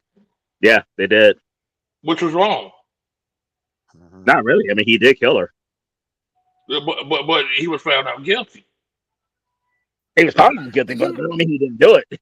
Well, that's true, but Thank it doesn't you. mean he It just did. because, right, exactly. And that's the same argument I got with Benoit. Right. Same It makes thing. sense. It's the same thing I was thinking, Bobby. Well, the individual evidence needs to count for something. In Simpson's case, I think that he hired somebody to kill Nicole Simpson. Well, and let's not do the OJ thing because that's a whole show. Because you, That's Rob, true. you right now, did the person he hired take the blood and put it on his sock in his house? That's I don't want to get into OJ. Yeah, well, I believe sorry I brought I that believe up. OJ did it, but I believe he had That would be a great show, though. I don't Yeah, think it OJ did would, it by but- himself. But I'm gonna go next I'll because go last. because you're gonna be the tiebreaker in this. All right. Did Chris Benoit have a Hall of Fame career? Without a doubt, he did. Is it a matter of like whether he did or whether he didn't? Well, right now, he is the one that all the evidence pointed at. He is the one that killed Nancy. He's the one that killed his son. And until these conspiracy theories, until something come up, until some type of evidence, some solid evidence, not just Kevin Sullivan was such a phenomenal heel and played his character so well, we did it. I honestly, for the WWE to put him in the Hall of Fame, you would actually be able. You got to be able to say Chris Benoit did not do it because this person really did. It's not rumors. This ain't really like, oh, we think he did. The man went down as committing double homicide, double murder, suicide. And you talk about like, should the character weigh into it? With the amount of heat that the WWE got after he did this shit, they would get just as much heat if they put him into the Hall of Fame, if not more. That's heat that's not worth it to them. I mean, because at the end of the day, this is still a business. It ain't worth it. I mean, they have a Hall of Fame career without a doubt. We don't know for sure what happened, but from what we've seen, it was him. And until like somebody prove otherwise, it was him. Can I ask a question? Can I ask a question when you get through telling? Okay. But I mean, that's my whole thing is like 3 people died, 2 people not by choice. And they have enough evidence to like say Chris Benoit killed his family. So what do you choose? So do you think he should still go in or not? Because of that, no. Because of that, no. Did he have a Hall of Fame career? Without a doubt, he did. He had more of a Hall of Fame career than probably 66% of the Hall of Fame class. I mean, you got fucking Hillbilly Jim, you got Coco Beware, you got a lot of motherfuckers in the Hall of Fame that don't deserve to be there. But you can't overlook how his life ended and how his child's life ended and how honestly a Hall of Fame women manager career ended. Like women should be in the Hall of Fame for her Isn't impact she on the business. already? No. I thought Nancy Benoit was No. in the WWE Hall of Fame. No. No? Oh. And that's a tragedy in itself. They should put her in the Hall of Fame. She was a better wrestler. She was a better manager than Elizabeth, in my opinion. Way better. Okay, so we've got 2 positive, 2 negative. And the thing with like the character should not influence it. Until Pete Rose is in the Baseball Hall of Fame, you can't tell me character don't play a factor in this shit. Let me ask you a question. Yeah. As it said, 100%, or even 95%, or even 90%, that Chris Benoit did this. It was a percentage. They were like, this man committed double murder suicide. Question. So they say he definitely did it. Yeah, they did. He'd be in jail for the rest of his life if he didn't kill himself. I believe that. Yeah. I believe he would have too. But this is my problem with that. I don't remember, and this is me, okay? I don't remember anybody ever saying that he definitely did it. I You remember really? they saying Because there's a high probability that because he did. there's a lot of Hold people on. on TV that constantly say he did it and blame the WWE for it because of the steroids. There's It was a lot never of a people. question of if he did it. The question was, is WWE responsible because of the steroids that he was taking and the concussions that he had and the head trauma?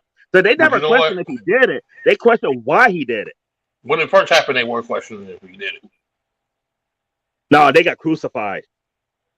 Yeah, everybody would shut their mouth because they didn't want to end up arguing about it. I'm the type, I didn't care. I'm going to keep arguing the point. My thing is, when it first came out, it was not definite that he did this. Okay, it still is not definite that he did this. Then who did? Hey, it could be a few people. My thing is this: it looks like he did. Okay, most likely is not a conviction to me. That's Most enough. likely it's a reasonable doubt. When you have reasonable doubt, that means you can't be convicted. If you can't be convicted, then that means you should go in. That's the way I look at it. In some people's eyes, but you know what? In some people's eyes, he's convicted. He did it. And it sucks. Because I'm tired of seeing, and this is just not going with Chris Benoit. This is going with society, period. The thing that makes me mad is you got somebody like Benoit that's accused of it, and rightfully so, people should be suspicious. But you got people like Donald Trump. They got all this evidence against him. Fingerprints, statements, voice messages, satellite photo images, all this stuff. No, he didn't do it. No, he didn't do it. No, he couldn't have done it. No, he didn't do it. Come on, man. Let's just get real.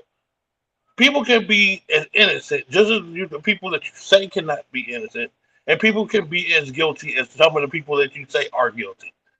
So we got to just be careful and walk that line, and just walk on the line to where it's on the line of correctiveness. And bowing down because of money is not right. Bowing down because of what a person did in his work is right. That man did his work right. He did his work right. And it sucks that it happened with his kid and his wife. But if I don't have concrete evidence to say, hey, this man did it, I got to put him in there. I just don't see how anybody could look differently because it's like. I got a question for you. You're Vince McMahon. Vince McMahon. Mm-hmm. Do you want to tell Nancy Benoit's family you're about to put him into the Hall of Fame and celebrate his career after they just lost their wife and after they just lost their daughter and their grandchild? Yep, and I'll spend $12 million on the next hugger too. There's no way. No way. People get left out the Hall of Fame for being accused of a hell of a lot less. I know, and that's stupid. It's stupid. It's not stupid. Well, I mean, Snuka is still in the Hall of Fame, so there was less evidence in that case because everybody involved is now dead, but still, the WWE Hall of Fame does have some questionable members. It's just like any Hall of Fame does. Well, yeah, that's true too. So it's not an easy cut and Hall of dry Fame answer. also left a lot of people because of personal reasons. Pete Rose is not in the Hall of Fame for fucking gambling. I'm gonna forget Hogan was thrown out of the Hall of Fame because of his sex tape and racial remarks. So let me break the tiebreaker. Yeah, go ahead. Oh, yeah, because I'm going to forget. No, go ahead, Chris. Yeah, my disclaimer: Chris Benoit is my favorite wrestler of all time, and he's not the GOAT or anything. I told y'all believability. I fell in love with him when I first saw him at ECW, and then I always used to rent the Japanese tapes at Blockbuster, so I saw him as the Pegasus Kid, fighting over there, Black Tiger, Eddie Guerrero, and Jushin Liger and others like that. I've always been a fan of this guy. Like he was ahead of his time too. He could fit right now. If we took him right now and put him in this era, he would fit right in and be one of the top superstars that we'd ever seen. But the Hall of Fame still has, I use the word honor. It's an honor to be in there, not a privilege.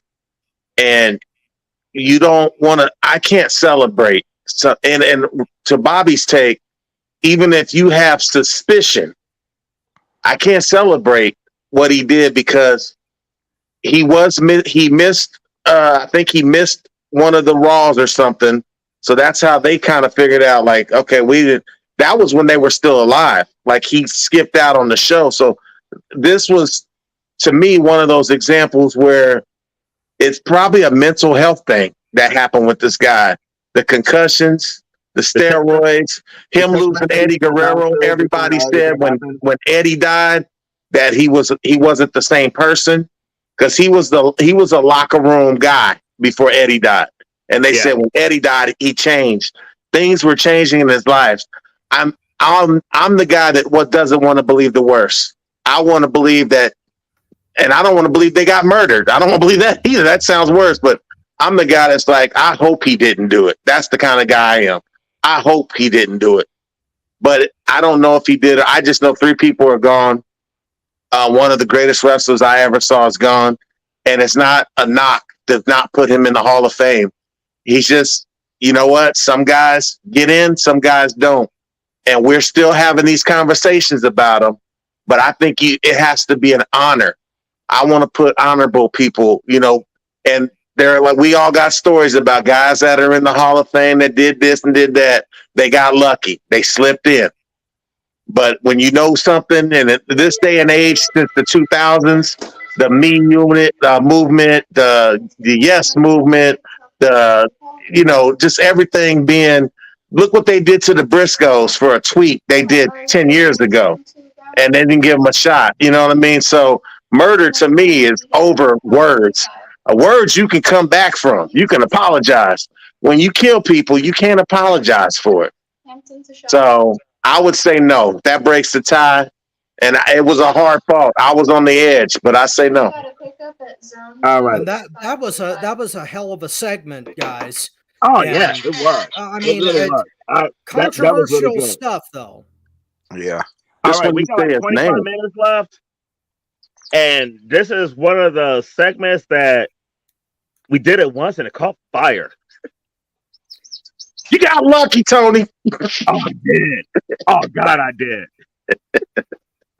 I didn't think it would go over like it did, but it did. Mm.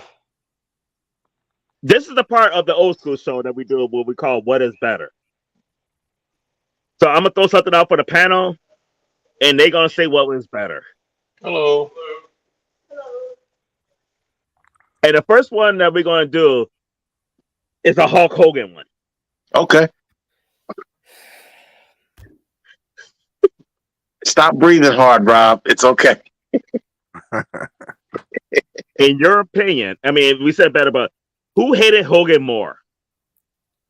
Macho Man Randy Savage or the Iron Sheik? This is wild. This is easy. Can I go first? All right, go first. Please. It's a tie. Wow. It's a tie. Look, the Iron Sheik got offered $100,000 to break his leg. I would have done it back then. I'm being honest with you. But the Macho Man, that jealous SOB, Hogan was doing shit to antagonize him. Not to mention, his wife was best friends with Miss Elizabeth at the time. I mean, every time she ran off from Macho Man, she ended up at Hogan's house. And that's a man code. You supposed to call your bro. Hey, man, your bitch is here, yo. She's acting up. But she came over here. Hogan wasn't doing it. For all I know, Hogan was having threesomes with Linda, Miss Elizabeth, whoever else showed up. I mean, hell no. It's a tie. Thank you for joining us on FTW Future Focus. Oh, you can't tell me Hogan didn't hit that shit. I guarantee the Sheik's last words before he died. I hate that motherfucker Hulk Hogan.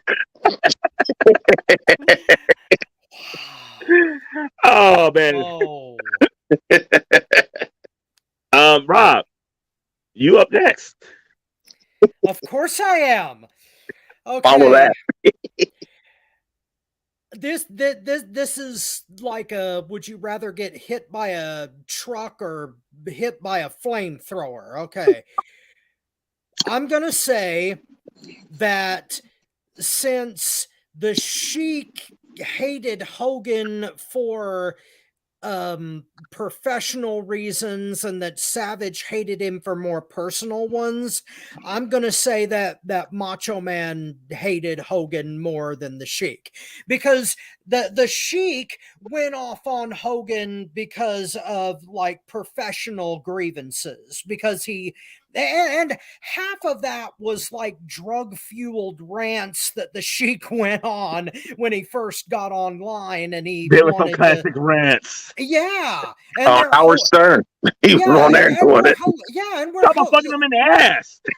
yeah, and they're hilarious now. We laugh about them, but Savage's reason for hating Hogan was not only professional, their love-hate relationship inside the ring, but also due to the stuff with Elizabeth. And there's no evidence that Hogan had a threesome with Linda and Liz. There is evidence, Rob. You want to know what it is? WrestleMania 9. Look at that black eye that Hogan had. Savage blacked people's eyes just for looking at Elizabeth. I mean, if Hogan had really had a threesome with his wife and Miss Elizabeth, I don't think Hogan would have showed up at WrestleMania 9 alive. He had to. The paycheck. Yeah, but they weren't working together.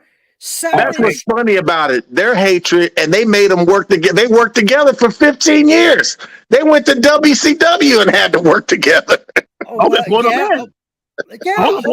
him in. Yeah, but yeah, Savage definitely had more reason to hate Hogan, and it was more. You're right.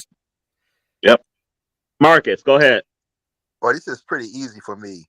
You gotta hate a motherfucker pretty damn bad to say you're gonna fuck him in his ass to take him. I mean, to me, that's hands down hate, a different kind of hate to me. So for me, it's Sheiky, baby. Man. I wouldn't even shake a man's hand again if you said that. I'd be like, hell, is the Sheik gonna be there? Because I don't want to get fucked in the ass today. Yeah, really. Hey, Bobby, Thank you for joining us on FTW Future Focus. That's number 17. Hey, Bobby, you free? Road edition. Oh, good Lord. All right, he's not free, so I'm gonna go next. And this is tough for me, and here's why it's tough. I'm with Marcus, but Rob, you made a damn good argument. Yeah, he did. But I'm gonna stick with the Sheik, and here's why. The Sheik is the person that I hear him talk about Hulk Hogan, and I'm like, damn, this motherfucker hate him more than me.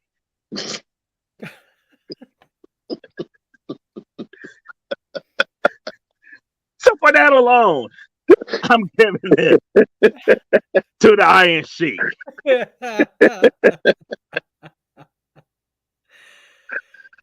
All right, our next, what was better? Okay. We're going to do ring entrance on this one. The one entrance is HBK Shawn Michaels.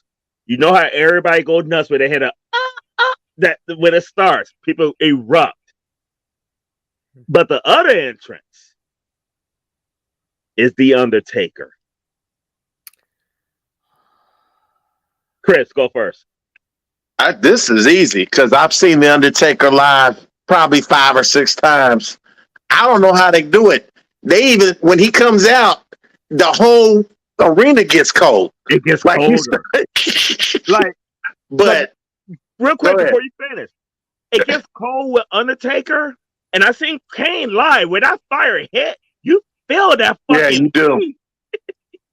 But The Undertaker, and I'm going to go back, when he had Paul Bearer and they had the urn and the lightning, and I mean, that music is so eerie to this day.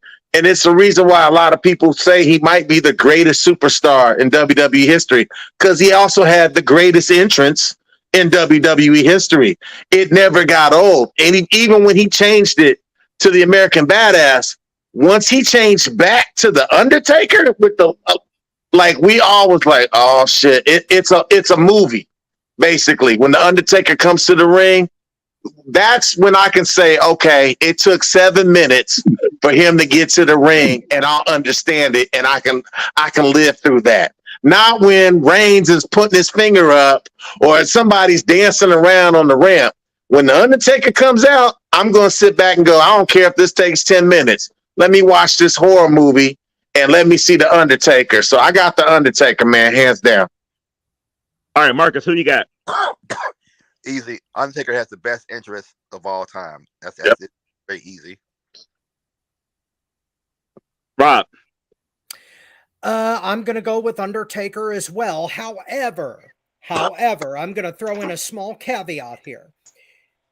I thought that Shawn Michaels' entrance was a hell of a lot better when Sherry was singing it. Yes. Yeah. When he was Yeah, singing yeah, it I was thinking himself, that. Yeah. The only time that Michael's personal entrance when he was singing it was even comparable What's to up? the Undertaker's entrance So was at Mania 25 when he floated down. No, what about when he beat Bret Hart? That was tight. He had the white outfit on. He came sliding down on the wire. Which 25 was WrestleMania better. was that? That was That was 12. like- Yeah. I was going to say 13. That was tight. I ain't gonna lie. That was tight.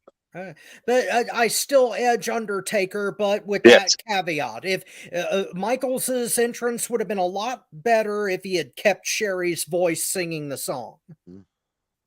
All right. We know Bobby's going to pick Taker because he hates Michaels. So it's my turn.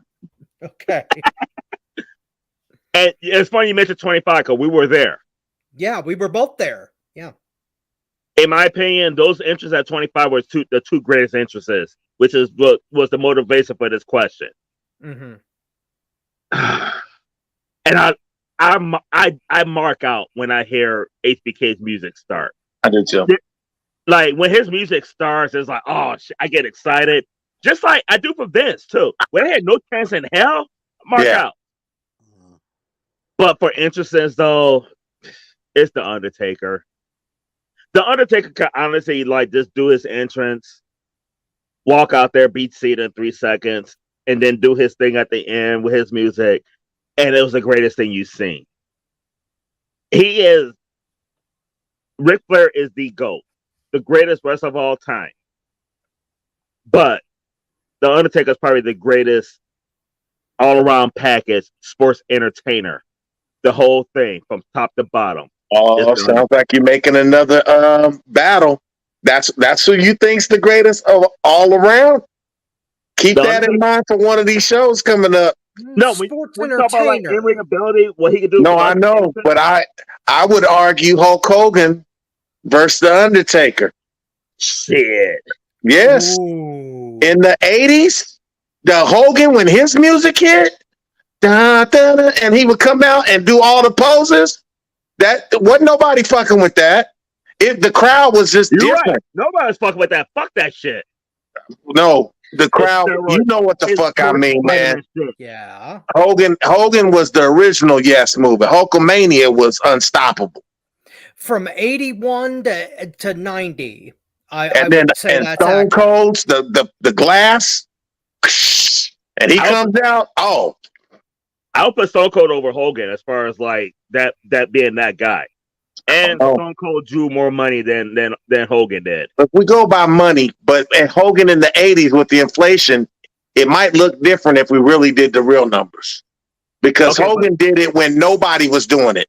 Stone Cold did it when now The Rock's doing it, and you got this guy doing it. Austin led the biggest era in wrestling. Like I agree.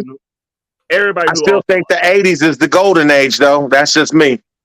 That's my favorite time in wrestling. NWA, World Class. I mean, I can go on and on. Memphis. All right, but we're gonna go on to the next question, and it's gonna trickle off from this one, though. So we all agree that like Undertaker had the greatest entrance. Yeah, it's a clean sweep, and we all know Brock Lesnar ended the streak at WrestleMania. There's two names that come to my mind that would have been better to end the streak. And I want you guys to decide who would have been better to end it. Bray Wyatt or CM Punk? I don't think Bobby's free, so Marcus, go first. Well, actually, that's not the two names I would have picked, but with them two, I my first choice was Bray Wyatt because at the time he was going by the evil or whatever the hell he was doing. It was Eater of Worlds. What? Yeah, Eater of Worlds, something like that. He had the whole world in his hands at that time. Oh yeah, that was dope too. Yeah, that entrance. But with something about the new leader evil or something, also to that something like that, he was going into that match. That's why I actually kind of thought he was going to win. CM Punk didn't need to end the streak at all. He that wouldn't have.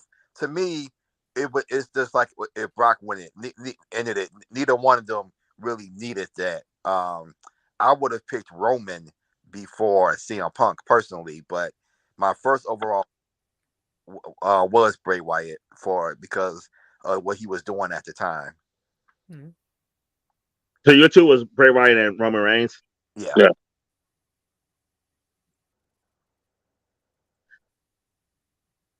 Rob, go next. Okay, this one is a little bit personal for me because I completely agree with you in that Brock Lesnar did not need or deserve to end the Undertaker's streak. But between Punk and Wyatt, I would have to say Wyatt would have been the perfect person because he has a character adjacent to Undertaker and could have taken over that role. And it would have been a smoother transition between Bray Wyatt, the Eater of Worlds, and The Fiend. If Wyatt had beaten the streak, then he could have used that as momentum and transition to become the Fiend instead of using the Funhouse, which I was never really sold on. He made it work as an evil Mr. Rogers, but it always smacked of desperation to me. And anything born of vignettes, I am not really a fan of right off the bat. It's got to earn it. But if Wyatt had beaten the streak, he could have become the Fiend in a more organic way, and the Fiend could have become the biggest baby face since the Undertaker. So I say Wyatt. See, Bobby's still busy, so Chris, you next. Yeah, you can't have a devil worshiping. Whoa. If you're free, go ahead, Bobby. He broke and my. Chris next. I was coming in too. What were you talking about? Undertaker and who? No, who? Brock Lesnar ended the streak. Who? Between my two picks, who would you think would have been a better choice to end the streak? Bray Wyatt or CM Punk? Ooh, that's nasty.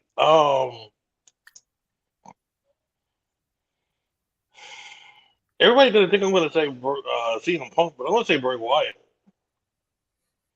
And the reason why I'm saying it is because you have one character that two characters that are going against each other that are the metaphysical type of beings. They're not the normal everyday wrestler characters. They're that spiritual dead versus the spirit eating of worlds type thing. So I think the transition between those two would have been better than just having Brock Lesnar do it. That was dumb. I mean, that was straight up dumb. I mean, dude's eyes was hanging out of his head because it was shocking. Dude's eyes was hanging out of his head because he's like, I can't believe this crap. Yeah. So, I even though I love CM Punk, he really didn't need to. He's already up there. Bray Wyatt could have got a boost off that and did a lot with his career off that win. So yeah, I gotta say Bray Wyatt. And, right. and let me just do a quick note because we got somebody on the chat, Mr. J. Taylor.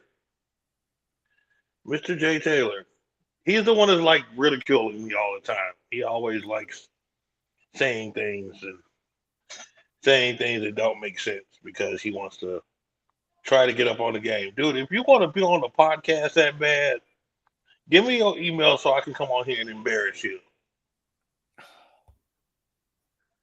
Go ahead.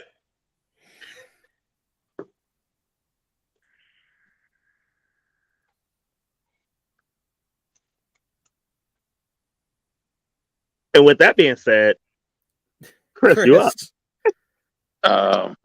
Yeah, it's hard to follow because I had my points was coming out. I forgot everything I was about to say, so I'm gonna try to retract and fix it. We didn't know the Fiend character was coming when he fought him, so that's number one. Had I known about the Fiend character having that supernatural transition, you know, the Undertaker's on his way out, the Fiend would be the perfect character to take it to the next level. But that CM Punk match was fantastic, actually. But people forget that's after he lost the title to The Rock. He was on his way out, so it wouldn't have mattered if Punk won that match. Why would you let Punk win that match and then he didn't wrestle for the next 7 years? Like, it wouldn't have meant anything. The Brock Lesnar, which I disagree with every one of you guys on the panel, that was his comeback. Not only was it his comeback, they've made money ever since that match.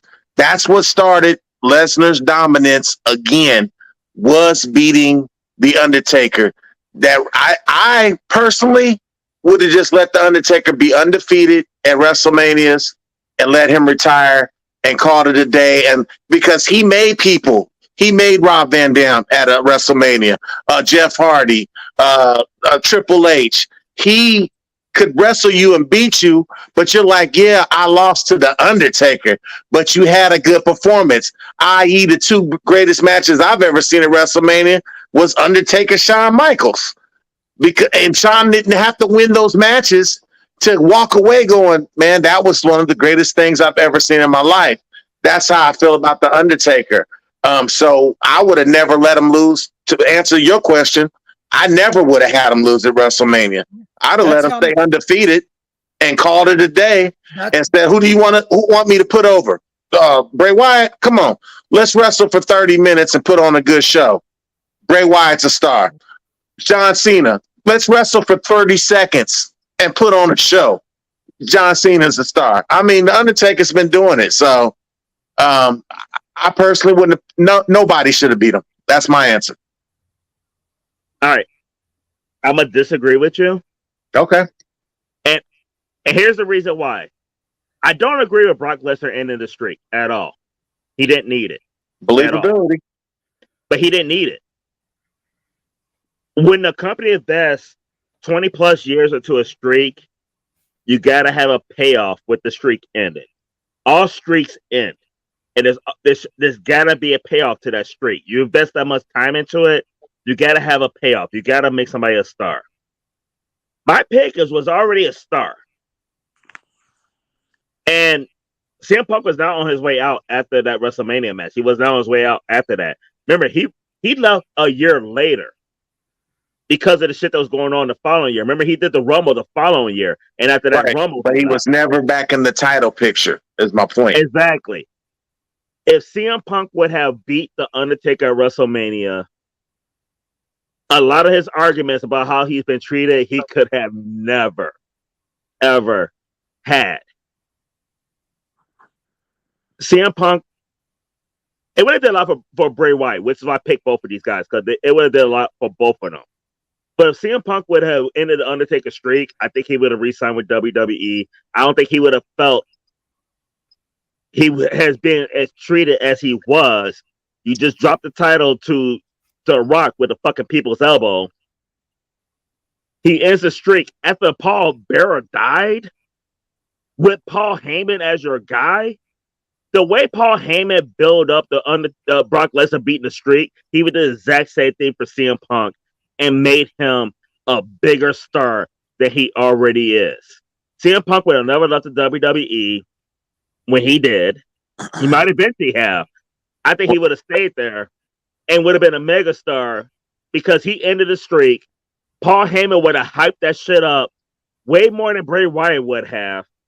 If Bray Wyatt would have ended the streak, we might not have got a Fiend. We got the Fiend because they weren't doing shit with his character. He needed a change because they were shitting on his character.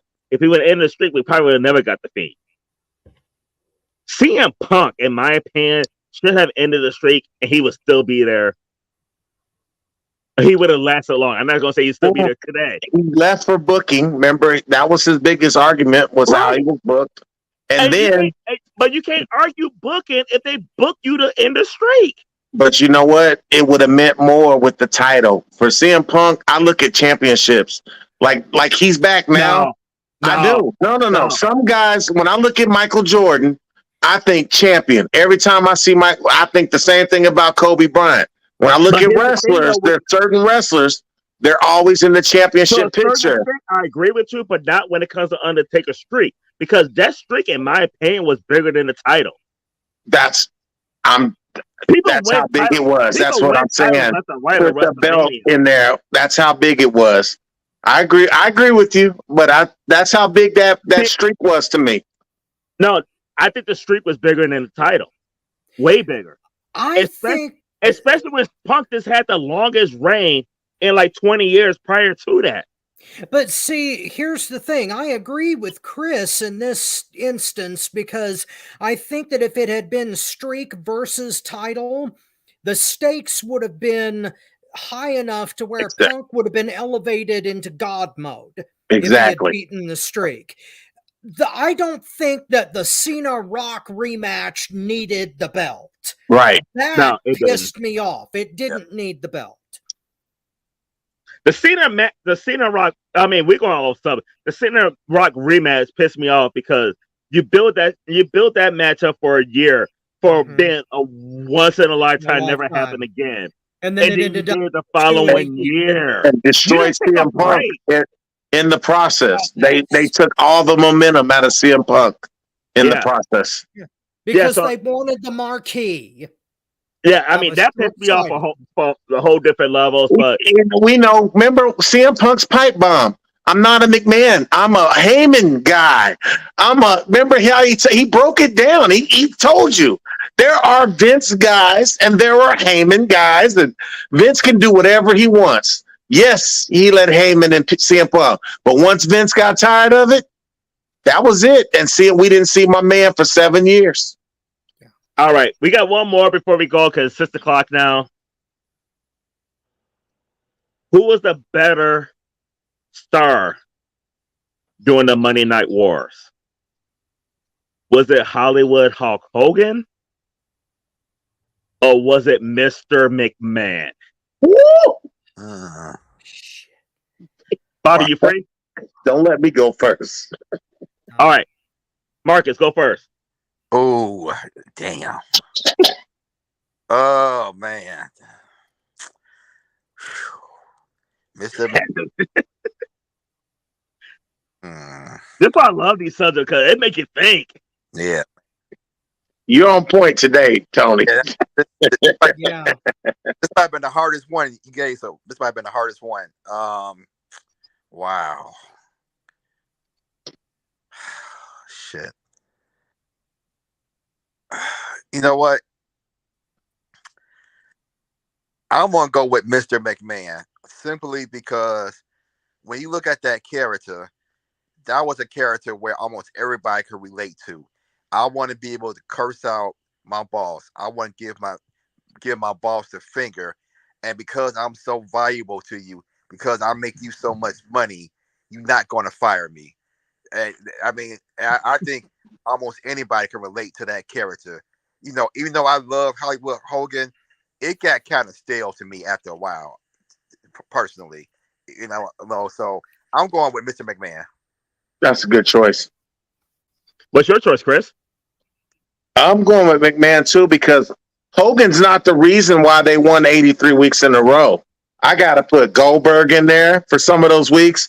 The outsiders that are the ones that invaded WCW are the reason that the 83-week streak even started. And then you think about that talented roster that WCW had at that time. I mean, from the Harlem Heat to the Steiners, the tag team division was stacked. Then they had the middle card with all the cruiserweights. But McMahon and Stone Cold, that storyline took them from the edge of defeat. And by the end of it, McMahon was on both shows on Monday night talking about I run this show and I run that show. So, I mean, like, that was the punctuation point was when he bought WCW. It was over. Bam. So I'm going with McMahon. Rob? Once again, gentlemen, this will not be a clean sweep. This one is close, I will admit, and hating Mr. McMahon for being the egotistical dick on screen that he was, it was the whole point. However, the whole point of turning Hogan heel in the first place was to put the heat in the ring. And McMahon was 99% a authority figure that happened to be a heel, and people hated him based on that. But Hogan got all of the heat that he was getting at that time due to his past and due to the turn and the betrayal and the fact that the WCW fans never really loved him as much as the WWF fans in the first place. Well, they shouldn't have. Well, We liked him more as a heel. No, we did. That's arguable. That's a perfectly valid point. But Hogan, all of Hogan's heat came from everything that he did in the ring and surrounding himself with the NWO and all of the cheap stuff that he started doing in order to hold on to the belt and taking on his former rivals in his former rogues gallery and now having to have the crowd get behind them. Piper, he redid that. Savage, he redid that 2 or 3 times. Warrior. Which Ultimate was Warrior. terrible, but yes, That was horrible. Warrior too. And then Sting was the accumulation, and we keep leaving out Flair because Flair is when you see Hulk Hogan, you want to know Flair versus Hogan. Yeah. That's what they made Flair mid-Carter. They made Flair mid-Carter. Yeah, Flair also took on Hogan as a babyface. Yeah, it sucked. And it sucked, but it's what the accumulated bulk of Hogan being the face and then having to suck all of that back into being a heel, kind of like he became the Phantasm to Green Lantern. Well, remember, he jumped on the bandwagon. He wasn't supposed to be the third member, and he made the changes backstage to become the third member of NWO. Right. It was originally going to be Bret Hart. He was the original one. He was skeptical on it. Sting was a backup if he didn't do it. It was supposed to be Sting, is what I heard. And Hogan said, no. He goes, I'll do it. I'll take this. I heard Sting was a backup member just in case then he didn't what go Rob left out, McMahon became a villain right before that Montreal screw job is when we found out he was even running the company. We're like, damn, that's when he became a villain, was the Montreal screw job. That was surreal, and I admit that this pick is close. Yeah, but you're right. Hogan just turned 70, and as a birthday gift, I'm going to give him this one. Rob, I'm going after you, and you had to throw that shit out there. Hey, when the Bucks have a birthday party, Rob's gonna let us know it's the Bucks' birthday party. He's gonna let us know. You did it first. All right. I'm gonna give my vote not as a Hogan hater, because y'all know I hate that motherfucker Hulk Hogan. Y'all know I hate that motherfucker. But I'm gonna be a broadcast journalist here. Yeah, there was a lot of stuff going on in WCW. that was really entertaining. But to be honest with you, McMahon had Stone Cold, he had The Rock, he had DX, he had a lot going on over there too. I have to agree with Rob.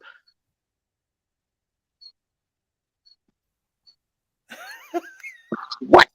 It pains me to say it. It pains me to say it. And I'm not looking at the total war. I'm looking at like that dominant time. WCW dominated WWE because of Hollywood Hulk Hogan, the Worm Dennis Rodman, the Outsiders, and the NWO. And the leader of that faction was Hollywood Hulk Hogan. As much as I hate Hollywood Hulk Hogan, as much as I hate Hulk Hogan, the Hulkster, the red and yellow, that motherfucker could fucking die in my face and he could fucking burn. And I wouldn't piss on him to put that fire out. Damn. Fuck Terry Bollea, fuck the Hulkster, fuck the yellow and red. But I like Voodoo Child. I was playing air guitar. I ain't gonna lie. It pained me to like him because I hated him, but I liked him at that time. I thought it was a brilliant move for him to do it. And that put them on the map. It really did. It didn't last long because he's a piece of shit. We weren't NWO for life, but we were NWO for 2 years. Hey, I'm still there. Yeah. I'm not.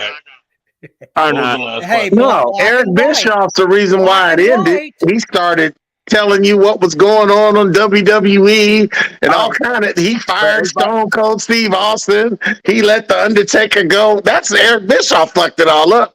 All the talent was on WCW at one time. All the talent. Hey, so what was the question? The question is who was the better star during the Monday Night Wars? And right now we tied 2-2, so you're about to break the tie. Okay. It's between Hollywood Hulk Hogan and Vincent Kennedy McMahon. Well, that's easy. That's McMahon.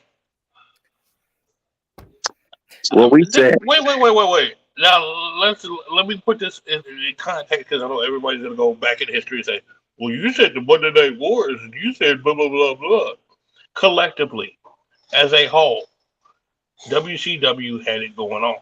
Okay, collectively, but we said star, not collection of stars.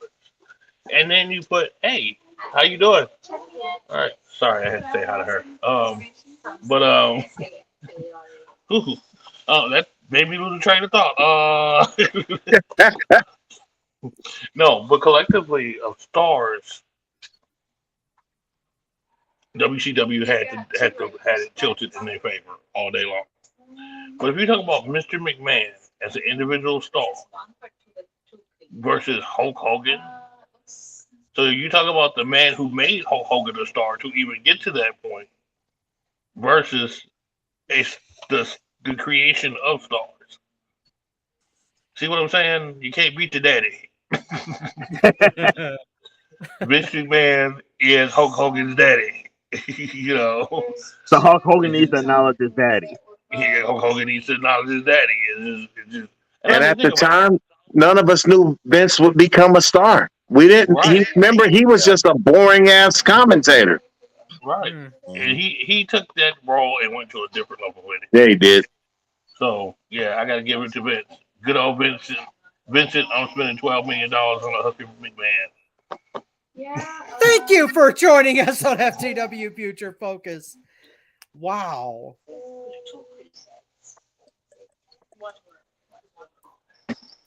Another show, Tony. You did it again. All right. All right, so Bobby, you go ahead and wrap it up.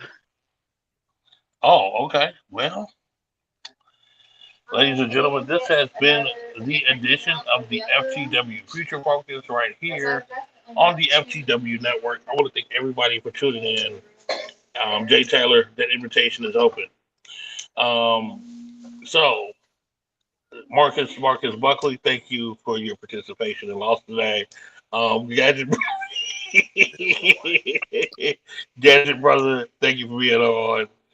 was fake. Robert Black, thank you for being on. Tony ran off real quick. I don't know what happened with him. But Number this is, two. yeah. This is your host, the Mastermind, Bob Rogers, signing off saying thank you so much for tuning in. Keep tuning in, take your friends and everything to tune in, and hey, we will see you in the future. Hit it. Oh, how you feel, brother? Feeling good. You feel good? Feeling good. There's so much bone, brother. How you feel, man? I feel all right. I call your name. I don't want no people to know you're in here. How you feel, fella? That jam. Sure getting down. Look at him. Ha. We're gonna have a funky good time. We're gonna have a funky good time. We're gonna have a funky good time. We're gonna have a funky good time. Let's take 'em up, Fred. We gotta take you high. Yeah. Ow. All right. You wanna do it again? You wanna do it again, huh? Yeah, let's go on back. We gotta take you high. Yeah. Fred. Brother. Yeah. Now I want everybody. Let Fred blow about 2 choruses. And then I want to wave you in. Let's go and do that. We did this now. All right. I'm gonna get that fella with the little horn over there. You know, change horns on me. Fred, can you take us higher?